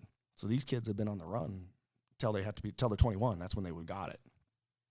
And I didn't believe all this shit, right? You fucking kidding me? No shit. And I am telling you, so we get this call, hey, they're going to ghost hunt. Okay, who is it? Well, you don't need to know that. You're right, we don't. Okay, fine. We realize it's a big deal. They said, you don't mind if we had the place searched? No, we don't care. We've been through some of this shit before. Damn. So, and the first time Post ever showed up, because he'd been there multiple times, Yeah. sure, he had a few bodyguards. They come check the place out. The last time he showed up was him and a buddy, just so he had somebody to drive. Chilling, So, yeah, right? because he's drinking all Right, the time. Right. Dude, awesome, right? This, not shitting you, black SUVs, blacked out, 6 of them. Two pull in, 2 more pull in. Security guards get out. They go into the building, literally searched it down like they were SWAT. In every area they got done, a guy stood at the doorway. And this goes through the whole haunted house. So all the doorways are covered. 2 more SUVs. So then the 4 pull out, 6 pull in. This is Philip Morris people. Philip Morris kids. 6 pull in. Jesus. So now there's 2 more SUVs than there were before. The 2 Philip kids were in the middle one. It was closest to the hospital. Like they're fucking presidents. They get out, surrounded. They get into the building. Those doors are sealed. Good God. We go through this whole ghost hunt. I don't know who they are at this point, right? Still. I'm like, Who the fuck is this? Right? Almost the end of the night, I said, okay, I got to ask, man, Who is the fuck are going you on guys? here? And he says, their handler's like, these are the Philip Morris kids. They've been in hiding for the last 6 years. They're feared for their life. They're going to get killed. They're going to be assassinated. Holy. Their parents have already been assassinated. Our job is to keep them alive till they're 21 so they can inherit the Philip Morris deal. And so I'm dealing with these kids this whole night. And I have never met weirder kids in my whole life. Yeah, I bet. They have been they remind me of the girl off of Beetlejuice. You know how she was all weirded out? Oh, yeah. That was these 2 kids. Because they're on the run. Jesus, Can't be dude. social, nothing. They can't have like social media stuff, none of that stuff. They have to be off the grid. They move every 2 months. It was weird, right? They leave. 6 pull up. And I watch this. They pull in a line like this. And so they're stacked one in front of another. They get in one, they get out the other one, they get in the other, they got in the next one. Jesus. So no one knew what fucking car they were. They're that big of a deal. Somebody wants their Somebody ass. want them bad. God damn. And then they drive away. And so I'm like, You're all this just guy's sitting there. bullshitting me, right? Fuck you. You're just making up a big story. These are some rich kids. And I looked it up. No shit. That fucking all existed. And that's a photo of them. It's all over the internet. You can find it. But no one knows where they're ever at. God, and they came to your thing for the ghost. So for the ghost. Holy shit. Yeah. We need part 6. Yeah, it's You got this is fucking the life. stories, bro. It's weird. You know, you have something again. Do good, right? Do good. Do good comes back, and that's how people come to me. And I'm telling you, this might sound somewhere. It's the building. The building it wants to live. It's an old building that thought it was going to die, and it wants to live, and it just keeps bringing me good, right? So I decided, hey, you're going to live. I'm going to let you live. This is how we're going to need it. You can think whatever you want, bro. I need some help. I think it's you. I need some help. You got to give me something. You got to give me something. And then all of a sudden, some shit like that happens. Like It's you, Post man. comes This or- is you putting it out there. So it is. That fucking building has sat been- vacant for 6 years. Nobody gave a fuck fucking about it. right. You did it, man. Yeah. It's you. It's your hype. It's your. That's so cool, man. And I can't wait. It's just going to be Good for you. better from here. So whatever else we do, I've got some plans for some big charity stuff that I want to move to next. And Dope. I'm talking big charity stuff. This is not. It'll be a huge event. I want to do the biggest fucking thing in I Utah. want to. It will be. I'm it will be fucking and it will excited. happen out in Tooele. I want it to bring it to Tooele. That's I cool. watched. It was funny because Country Fan Fest happens out there. Yep. And it's a big deal. Oh yeah. And the guy's awesome. They gave him all our tourism money, fucker. But and they did it because he can have overnight people, right? That's the big thing. That's the big lure for tourism. They want you to stay the night, and that's why Yep. we lost out on the money. We still bring more people to Utah, to Tooele than he does. and his event's pretty fucking big. From out of state, people come? Just in general. Out of state. Out of town, Out whatever. of town, whatever. The numbers are that we still bring more people. How do you know how do you know that? Do they write? Yeah, it's public. They tell you how many people, and we know how many people. Where they're coming from, though? You could. No, we just have to do a general. Like so on our ticketing and things like that, we make you include a zip code. Yeah. Okay. So, that's cool, man. yeah. And so that's cool. But it's still unforgiving. The city's like doesn't understand it. So it's still a fight most days, but most days we fight the fight, and then finally they go, "Oh yeah, stupid us." And you got them on your side, though. So, yeah, it happens. You got to be rallying for you, dude. I'm going out there. Yeah, it's been good, but I want to do one more. I want to do something a little bit bigger, not more giving. It's because that part is the best. Yeah, man. So we're gonna do. I'm focusing on a big, huge Toys for Tot events next year. Dope. So we're gonna rent out an outdoor arena, do some fireworks, do a whole village. I wish I could say this was all my idea. It is because I've toured and seen a bunch of these things, and I'm stealing parts and pieces from all of them. Yeah. And then we're gonna put it all big event out there together in the rodeo grounds out there. So dope. Yeah. Well, we're gonna keep in touch with you and stay in the loop with all Just this. even come out. Maybe we'll put your ass in for a ghost hunt. Somebody else came out for a ghost hunt from U92 too. I know. Damn, what was that boy's name? Probably JR. JR. Yeah. Fuck yeah, you know the badass too. Is he still there? No, JR actually is in Abu Dhabi. What? Yeah, he went to Malaysia, he came back to Utah, and then he got a job offer in Abu Dhabi. Where the fuck is Abu Dhabi? Like Dubai area. Yeah, like what the shit? To be a DJ? Yeah, he does Radio 1 out there. Dubai is what fucking. the fuck is he? Whoa, what? Dude, Yeah. Dubai is hot. That place is Just crazy hot. Got a dope opportunity. There's a lot of Yeah, money. Saudi Arabia. That's one of the most wealthy fucking cities in the world. They say Dubai is like dope. I've heard. It's fucking. Wow. That's like you. Good on him. I didn't know that. Yeah, he He was came just out a couple DJ times. at U92. He's just a DJ dude. He was an intern, running. No, he was on nights and mornings. Yeah. He kind of went just gradually, but yeah. Just moving. Fuck, that's In the dope. morning though, he was kind of like he wasn't the main DJ. Yeah. Was It was him and Latu. Was it? Yep, him and Latu I don't know, for a little bit. I originally met him in my daytime job as a fleet person. So because they would bring, when I was working at Larry Miller, they would bring their cars down to us, and we would service them for the radio stations because it's a corporation. They own Your big vans and shit that you guys take. Yeah, all the ones that they take out to the shows and things and remotes. So they would bring them in to get us to repair them or service them and stuff. And that's how I originally met him, and that was how I got hooked on the station. I was talking to him one night. Set up a remote. So wait, he's in Abu Dhabi. Get Dre with him. Get Dre out there. I'm seriously thinking about hiring you for a DJ, man. Like Fucking hype during as hell, man. October. That'd be Could dope. you do that on the nights? Mainly weekends, really. It's just the weekends. Yeah, I mean, I'm down. I'm down for whatever, you know. Yeah. Dude, that'd be fucking cool. And we don't even have to we don't have to tie it to the radio. I just need a fucking DJ that's good. That's what I want, you know. So This motherfucker gets it. I don't know if I'm that good. You fucking. you just got Fuck you, man. You're dope as hell. This kid's right? he's fucking I killing like me. it. He's humbled up, man. He's humbled I up. like it. He's hype. You got to see the shit he does. Have you seen our production shit he does for this fucking podcast? Yeah, that's him. Beautiful. It's beautiful work. He does it all. Shit. All I Dude. do is sit here and blab my fucking gums out. What celebrity look like do you get a lot? Rob Zombie. Totally. Oh. Like this though, like this. Yeah. I'm the dude from the car, counting cars. So when I got my beanie on, my hair pulled in the back. Counting cars. Counting cars in Vegas. So Really? Or not? Is it not counting car? Yeah, he's the one with the hoodie or with the beanie, right? Snow Patrol? Is it like the song Counting Cars? No. He does Or chasing cars. He does know what custom the fuck. cars. So I don't know that is one. it?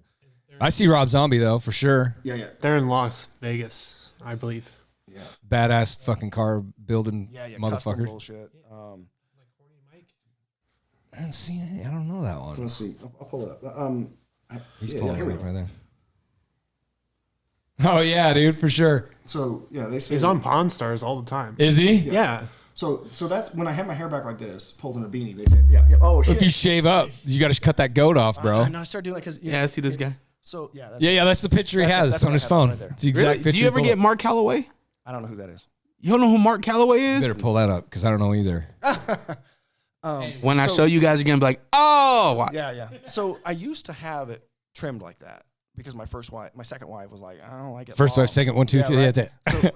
So I used to like it long because it's a little more biker look, right? Yeah. And so, yeah, fuck. Where is he?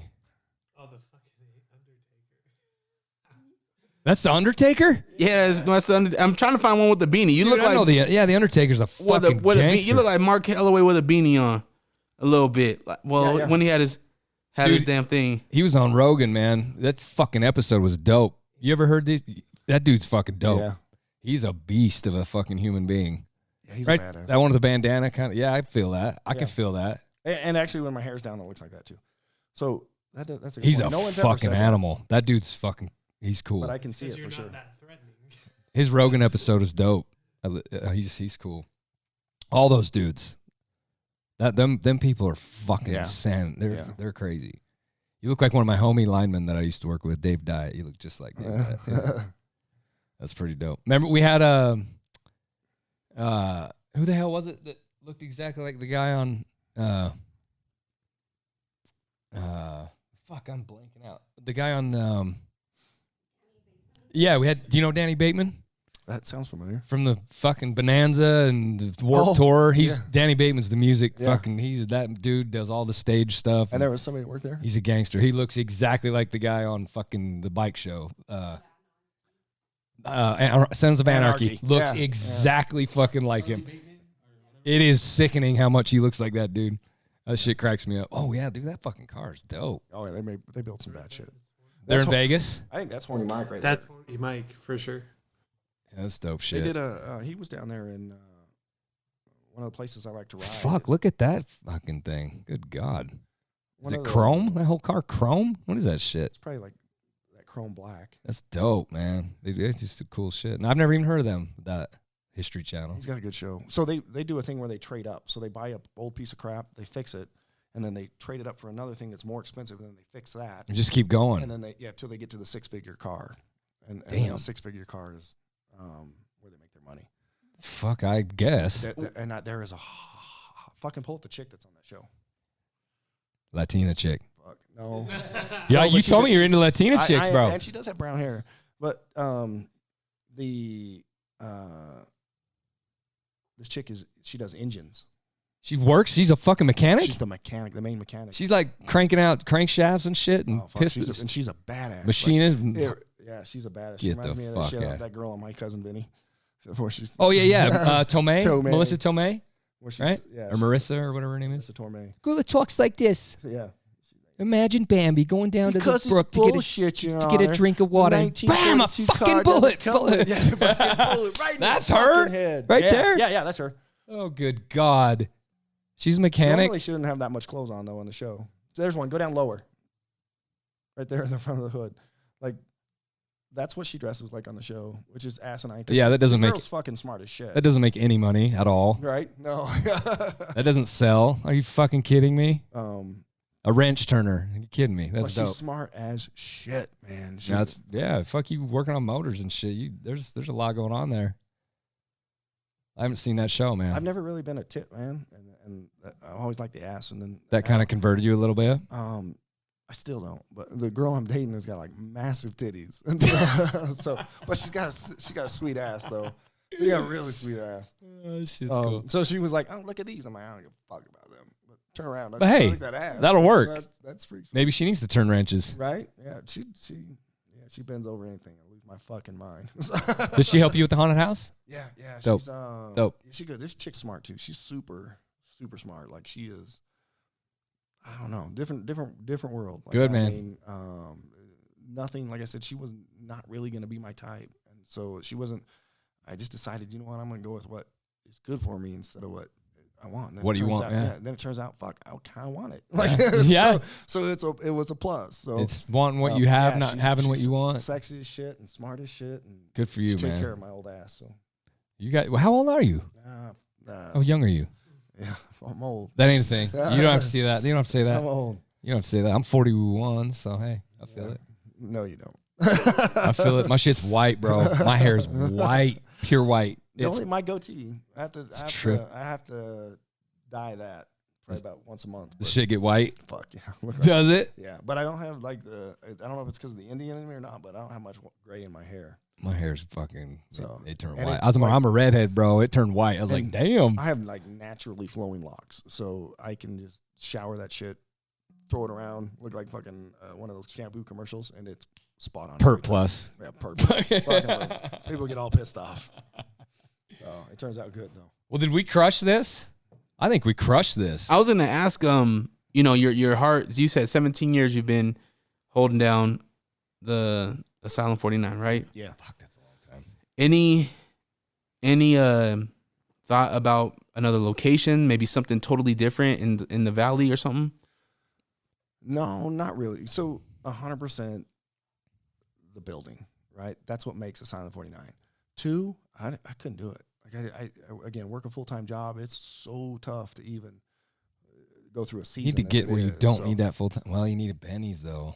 And the government job comes with them. Fucking So I got 10 Benny's. years. Gotta have that Benny's. I got 10 years. Have mama go start doing something so you She's all can. about it. Okay, there we She's go. all about it. So and she's one that I believe that I could put in charge of some of that shit. And Yeah, baby. She's smart. She's smart. So, we'll see. But I hate to put that pressure on somebody. Yeah, Like, man. it's tough. Like, it's a lot of work and it's a lot of.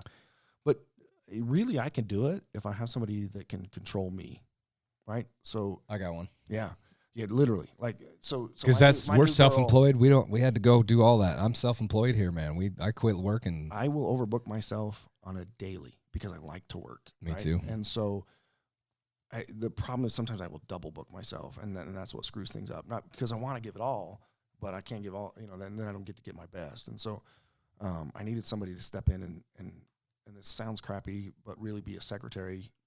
But That's on top of that, That's right? exactly what I have. So my girl now is all about it, Yeah. and I love that because I get to I'm spontaneous on everything. So Yeah, man. I don't plan much at all, but if I find out we have a free second, I'm gonna make a fucking miracle happen, and that's how we enjoy our life, right? And some of the other my ex they couldn't do that. They everything had to be Yep. And I don't work that way. You a Virgo? Sagittarius. You Close. Sagittarius, right? Close. Yeah, So- you got the same flow. So I just have to I work myself to death. Yeah, I man. play just as hard. Yeah. And so Fucking all awesome. these little, I will just throw a little adventure together, and do something like, and it always seems to go over the top. So we went and stayed at, I'd never been to Lava. So we rented out Lava Inn. And they have Up their here? own- down there. By Idaho? Yeah. So I'd never been out there. And so for the season, I want to take all the cast members. And I rented out the Lava Inn, basically. And they have their own pools there. Oh, So yeah. I suggest that if you ever go, don't deal with the main big, the whole public thing. Stay there. It's an old, and I didn't know any of this until I booked the shit, right? Turns out it was an old Indian retreat. Dope. And then they turned it into a burn hospital. So haunted on top of it. Which is Damn. our thing, right? So, but we ended up turning into a massive adventure. I bought a side-by-side while I was out there, and so we can go adventure out and shit like that. And that was all a whim. Like, we were like, oh, shit, there's one out here for sale. I've been looking for one. There you go. So we went out and we did some rock hunting, bought a side-by-side, swam in the pools, got familiar with a couple of shop owners down there that we could do some trade stuff with. There you go. And so Networking. it turns into a big adventure every time. Yeah, man. And I have a knack of getting into places that I should never be in. and just by stupidity. I'll be like, I walk in like I own the fucking place. Like, and everybody's like, well, he must own it, so let him go. He's part of this somehow. Somehow he's got to be, because I ain't going to tell him no, fuck you. That works. And it works every time. So That works, I ended man. up- Yeah, get a girl, boat you down. yeah. That's- She's good. She's good. Hold you So down. Holds things together for you. That's She what does. She gives me enough slack to hang myself, but Good. knows Just enough. yeah, just And then just pull you back. enough, So Just enough and to make pull sure I your don't ass kill back. myself when I get to the end of the rope. Well, I'm coming out there. Hell yeah! Even like I said, we'll put something together. Yeah, bro. Let's Even some. I know you're pretty skeptical on the ghost hunting side. not skeptical. Not skeptical. Did you ever see anything? Anything happen? Yes, we've had we've had Vince here, the Paranosis team, Yeah. several times. Good friends of mine. I Yeah. love Vince Lords. Shout out Vince Lords. Bennett. That team is beautiful. I love those. I love the people. Yeah. Tyler, he's an awesome creator. That team is fucking dope. They do some neat stuff. And we went to Saltaire with them, and he's done some stuff here. We've seen some crazy shit, man. Yeah. Yeah. So, but I don't know. Every experience is different. Right. So I would like That to was try. one of the things. So I'd like to try something else. I'm down with Just- whatever. one of the deal, like when Post came out, you know, they're like, and so I was doing my little presentation talking about it, and I had my laptop hooked up, and I stopped and was telling a story that happened to me, and I finished the story, and Tim was the guy that was with him, and he says, hey, what is this program right here on the computer? I said, oh man, that's an old ghost hunting app I used to add. She goes, it's really weird when you were telling the story about the little girl, the mouse, the cursor went up and stayed on top of that. And when you hit the table, it moved, and it went right back up. See, that's some shit. And stayed up there. And I said, man, maybe she's trying to talk to us. That's some shit. I said, let's check it out. And I opened up the app, and I couldn't freaking remember how to use it because it had been so long. I said, man, I really just don't know. I don't know. They could be telling us. I don't know. I don't even know if it's recording. I said, why don't we do this? Let's get the recorder out and see what happens. So he goes and gets his little digital recorder.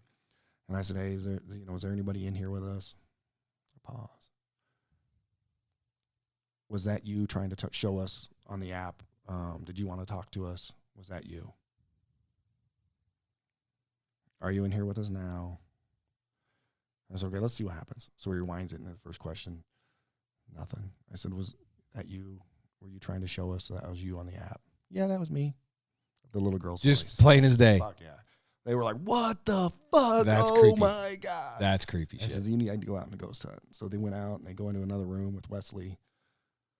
And that's the difference between our place. So I know these spirits very well. I've been able to identify them. Let's go out and do it. I found out they were living. I found out who they, where they existed, what their correlation was with the hospital. I met a couple of their siblings, like deep into that shit, right? And so they went into there and they were talking, and they were like, the door slams, bam. Yeah, and they start freaking the shit out, and they said, hey, was that you? And then they played it all back, and then when he said, is that you? The voice said, yeah, that was me. Oh, my God. They were like, yeah, fuck. I'm all about it, man. So they're pretty freaked out. Let's do it. It's a different thing. I would love to. I would love to come out and do that. Pure ghost hunting. So. But and skeptic, I'm not a skeptic. I'm a Virgo. Yeah. I question every single thing that comes at me simply because I want to know. I just want to understand it and feel it. 100%. But I don't need to understand it. The beauty of life is to don't understand anything. Just be part of an experience, right? So I'm all about all that. But I'm a Virgo, man. I got to break shit down. I got to understand it. I got to be able to file it. And if I can't, it's garbage. That's like you said, the Sagittarius. they're kind of bleeding into each other right there. Dude. Because that was me. September. 100%. I'm a September guy. I'm a fucking... So I got to understand things is all. Yeah. But yeah. We're coming out. We're going to do this. Yeah. Oh, yeah. Holy shit. How long did we go? Yeah, 2 hours and 36 minutes. Yeah, baby. You're going to have to do some editing. That's a fucking big one. That's a big one. That's what she said. Yeah, that I haven't heard. I have. That's not a thing here. So, the rocker in me. That happens, man. We got to do a part 2, man. We got to maybe do some more shit here, bro. We'll keep in touch. We got some stuff coming up. This is cool. I'll be definitely drop by and talk about some new shit we got going on. Yeah. We got to do something. We'll have a good, we got a fulfilled summer coming real quick. And we usually like to try and put on a couple other events. So, okay. I know we're going to try and team up with Country Fan Fest out there, and supposedly the guy that's owns a racetrack out there now is doing some big stuff. Hopefully that happens here in the next year, because we're teaming up with him for sure. He's bringing in a ton of people. Well, and Danny and Hanu, all these guys, they do all they do all that stage shit for all them guys. They do. Well, and the movie stuff. The movie Danny stuff's Bateman, big. he does all that. He did all that. Yeah, country. Yeah. No shit, huh? Yeah. So Cool. we got those people. They've been in this studio. So I mentioned to your bride earlier that everything happens for a reason. Though. Everything people that are in does. my life puts Everything a does. connection for whatever I do, and so this is cool, man. I'm here for that reason and to see what it brings me, because it could bring the new adventure. Oh, absolutely. So. And dude, thank you for coming clear out here. No, this is dope. I know, That's a hell of a drive. I know people have probably talked about this a ton, and because this place is fucking off the hook. And, Thank you, man. I love it. Like our lobby looks like this in a miniature scale. I want to see it. But it's still cool.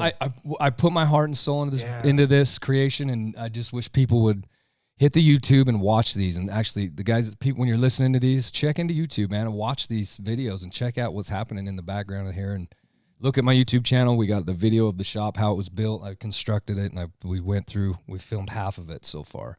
and of exactly how I built the whole thing. I did everything myself with these 2 hands, man. That's sick. Huh? So I'm walking people through that. So I want that hype out there too someday. So yeah, I get it. I want people to enjoy the visual of this thing. I get that so thank feel you for, every for year. So doing the hot house. So yeah, man. I know. When I walked in, I was like, oh man.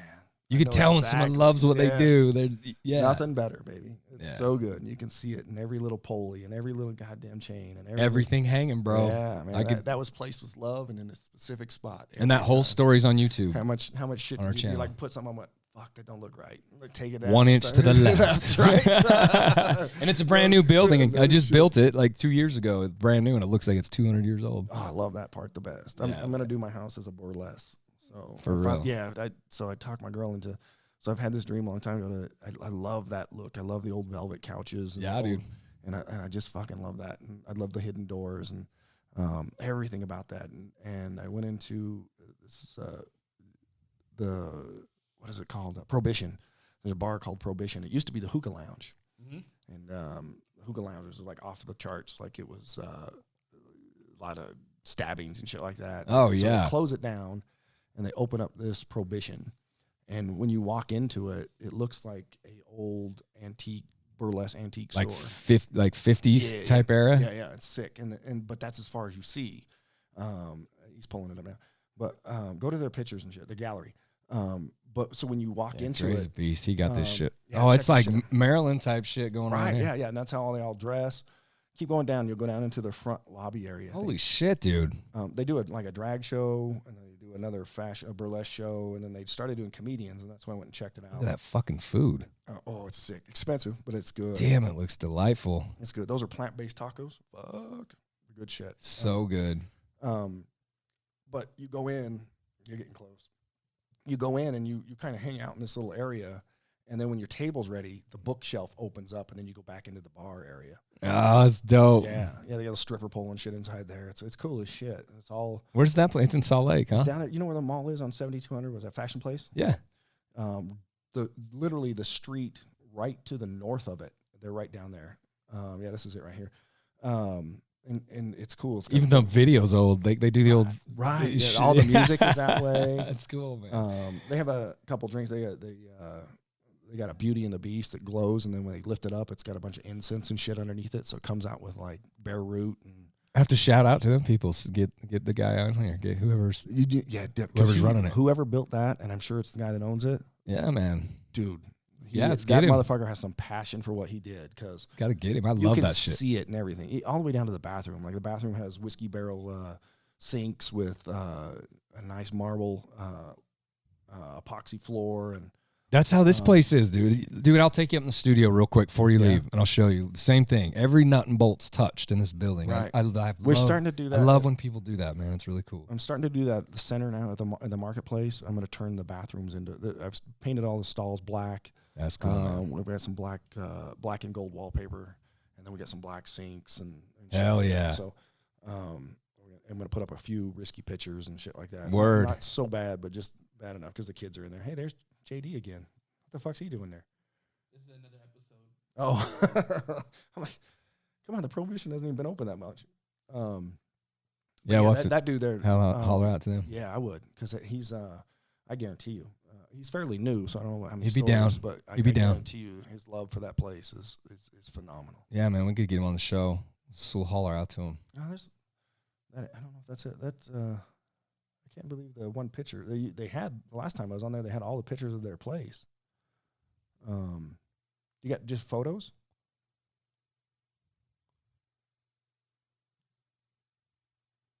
There you go. Oh, yeah, it is. So, okay, go to the far one on the right-hand side. That's the little lounge area. That's where you go in and wait. And the fucking thing opens. See the bookshelves right there? Yeah. Yeah, those bookshelves open. But that's where you go in and you sign up and you can buy. You can even buy some of that shit in there. Like, so they sell jewelry and they sell. I got to reach out to them. That'd be cool. All the little things. That's the bathroom right there with the whiskey barrels. Oh, yeah. Yeah. It's got the whiskey barrel sinks and the. See, that's so cool. Look at the old school. People put that much love into right, something. Look at the soap dispensers and shit on the wall. They're like old school. Fucking. Just the lighting and shit's dope. That's cool. We'll have to check that out. Yeah. It's neat when people put that kind of passion into something. Yeah, that's the door that opens and shit, and then you go back and see the bar behind it. And That's fucking bougie, man. I like Right? it. Yeah, fuck yeah. So, So that's what you're gonna do to your my house. Yeah. So I've been telling my girl about this before we went there. I'm like, cause she's super Western. Like she rode in a rodeo, and she fucking still riding the rodeo, and that was the other day, like last year. Cause I tell these guys, like, look at that I do fucking shit opposite. Right. That's not my that's- type. That's perfect. Not my type. Right. That's how it works. And so, like, she says, she's like, hey, we're gonna go to the rodeo. Do you want to come down there with us? My mom's gonna be the flag girl in there and shit like that. So we'll go down there, just hang out in the back, and I'm gonna flag girl too. And I say, yeah, okay. So we get there, and she's like, well, let's go around to the back. So we go around to the back, and they let us in this fucking special gate, right? And I got my hair out, so you ain't fitting in. Fucking no. But I did put on cowboy boots. Fuck all them cowboy boots. So I got my cowboy boots on, my long ass hair out, and we get into the back, and I made friends with the security guard. We start doing fucking tailgating. I am fucking shit faced by now, man. And we get up there and we're doing some inside rodeo shit that we weren't supposed to be doing, and because you're VIP. No shit. So we get into the ticket booth at this point. All these motherfuckers are lined up clear out to the street to get in there, and the third person is my buddy. I was like, oh hey. He's like, what the fuck? How did you get in there? Remember, it's what I do. It's just it's how I roll, man. And by that time, I had this long ass goddamn Arnold Palmer that I was drinking at the time, so it kind of looked like not alcohol, but it was fuck, man. It was the ones from the store that had 8% and shit. Oh yeah, and I'd already down 2 of them. Oh yeah, and so you're loose. Yeah, and I'm starting to feel pretty good, and I walk by there doing fireworks, right? And I literally walk down this ramp to get up into the rodeo, and I look over to my right, and all the fireworks are laid out on the ground. And I'm like, wait a minute. I'm pretty sure, because I had to go to the fireworks school. Like when you decide you want fire for the haunted house, you have to go to the fire school, right? The pyro shit. Shit. And I went, I'm pretty sure these motherfuckers did not go to any of this schooling. That's illegal. Illegal as fuck. Yeah. So I go up there, and I'm like, hey, baby, before they start these fireworks, get them fucking horses in the trailer, because this is going to be all the horses are right there. Sure enough. Boom. Boom. Next one was on the ground. Fucking stampede. Boom. Fucking fireworks went off on the ground. God. The horses were fucking. I was like, oh, shit, man. So we had to go calm all the horses down. And dude, that's so perfect the way couples work, though. Your opposite is that's what you attract in your life. That's what you need, because that's what you don't have. Yeah. That's how she is. Me and her we're very different, but that's the act. That's how it works. It's she a has good everything mix. you don't. That comes together. It's cool. That's how it's and then we just just learned to blend it. That's dope. We just learned to blend it, and I think that's part of the goodness. It is. It is. Everything I good's give a coming. little, she has to give a little, because we are different. Like Yeah, man. She will. I'm not gonna lie.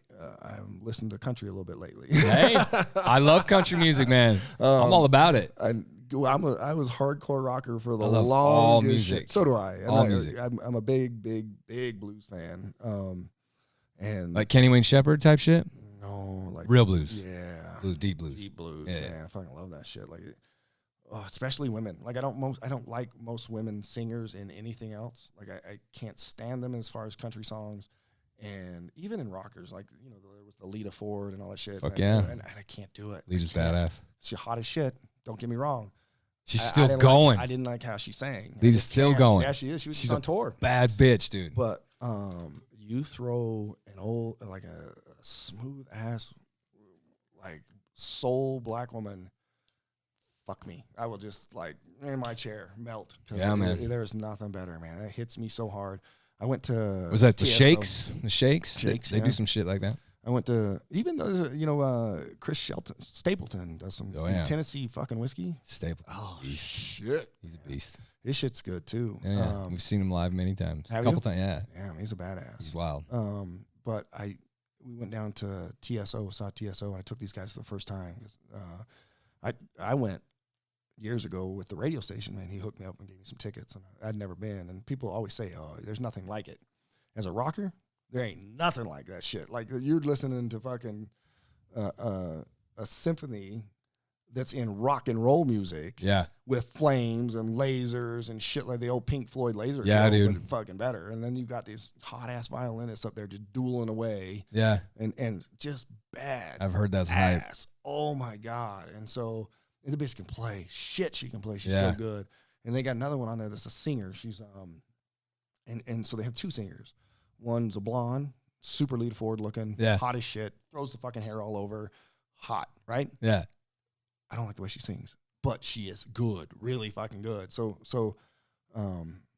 I'm sitting down there. I decided, well, my girl never been there. Her mom never been there. Grandma. So I took her mom, grandma, and her all to CTSO. I so want to go to that someday. You gotta go. I've heard it's fucking incredible. Have you been to that, Dre? I've heard it's fucking insanity. You need to hook him up with some ticks because that shit there is. I've heard like it's you really will cool. never look back. Oh, totally. I haven't missed a show since I've been. And, I totally want to check it out. And the guy, the announcer dude. Where do they usually do it? It's a Do they? Yeah. Vivint. And so they have a guy that narrates their Look stories at the because it's a fucking story. lighting and shit. Damn. And so they tell music stories, right?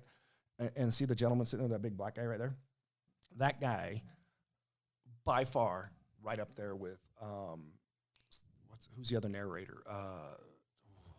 Morgan Freeman. Right up there with him. Right up there with him. I swear to God. Morgan Freeman's one of my best. He's a beast. He's right up there with him. Yeah, I've heard. Look at these people freaking out. Story. I've heard this is dope as hell. So, but they have the polar opposites of singers, Mhm. right? And so they have that singer, that Lita Ford, high, and she can sing. But then they got the girl that sings the blues. Yeah, dude. Oh, I gotta check this out. That's it goes all around the world, man. yeah. Motherfucker goes everywhere. You know, and it was We'll check that like out. Just old rockers that did that. you Yeah. know? So Shit's dope. Dude, I'm a wild music fan. I love it all. me too. From the brutalist of metal to the Frank Sinatra to the fucking Johnny Cash is one of my Oh, my Cash favorites. is good. So Cash is my man. Just like my grandpa. Reminds me of my grandpa. That's that chick right there. Oh, she got to lead a guitar even. Yeah, I told you. She is 100% Lita Ford, man. That's the same chick that she did solos for Mike. She did solos for Michael Jackson. Did Really? she really? Yeah, I believe Was it's the that same her? chick. Yeah. They were all old rockers that did this. Like even at one point, I think Sebastian Bach was on there. And He's a stuff like that. fucking gangster, Yeah. man. Sebastian's I think a he played badass. in there one year. Like he is, it is the thing to do. He's a wild motherfucker. So- That dude is fucking insane. Yeah. Very talented people. But she's good. She's just high note. Opera And type. can sing. shit, man. yeah. Oof. She That's can dope. sing, but it doesn't do anything for me. I don't like it at all. But That's the whole that experience is worth it that though. solely soul. Oh man, Lord, That's dope. melt me. We'll go check it out for sure. And we're gonna come down and check out the 49 Hell yeah. Asylum 49. We're going. We're gonna see it. We're gonna go Hell there. yeah. I'm gonna go as long as I don't get grabbed and thrown in a room. Fuck, I'm cool. Pull the brakes. Pull Look the out for me. necklace. Watch Pull the out for me. necklace. Be like, yo, He's man. the one that's gonna do that shit. Be good with him. Be cool with him. Don't fuck with him. He's cool. He's just gonna come check this out. Because I'll have my wife too. Dude, I took up a lot of your time. Not at all, man. Love to talk. I'm happy to So have you scared. guys. Thank you so much for coming down Yeah, here. hell yeah. Anytime. We're Thanks for gonna- having us. We're gonna have fuck yeah. We'll do more. We're gonna Hell do yeah. some more of this shit. You got anything else, Big Daddy? Big Daddy says he good. Yeah. That was a fun one. We're gonna have to do part 2, 3, 4, and 9. We're gonna do it. 4, Nice. 9. 4, 9. 4, Did you 9, get it? Did you baby. get it? That was pretty 4-9. fucking. That was That's high. good. Thank you so much for Hey, coming thanks down, again. you guys. I appreciate it. Everybody knows where to find you. It's easy. Yeah. You're all You over can't miss it. fucking Instagram and all that. Yeah, look us up. We're there. Silent 49. You can't miss it. YouTube, everything. Find it. You guys got crazy shit. Well, thanks for coming down, guys. I know you got a long drive to get back there, so No worries. it's getting I late. appreciate it. So we appreciate you. Thanks, Dre, for everything you do. Thanks, beautiful wife, for making our food. Right? Yeah, spaghetti. Like I wish I wouldn't have eaten. man. Yeah, don't eat next time. Right? She's No a shit. chef. This one's a chef. She could rock your cafe. That was my first wife. That's all she knew how to cook. this one cooks So- it all. So for a while there, I couldn't eat it at all. Now I'm like, kind of craving that shit. Yeah, she's a beast. This one can cook, man. She's our Nice. everything. She holds this whole thing together. Right? I got one too. Good job. Okay, well, I'll shut it down. You ready to shut it down? Everybody be good to everybody. Go to the Silent 49 when it's open, or go down to the mall. I'm going to go check this mall out. Yeah. Be good to everybody. Stay present. Stay curious. Stay creative. Most of all, stay confused. Love you all.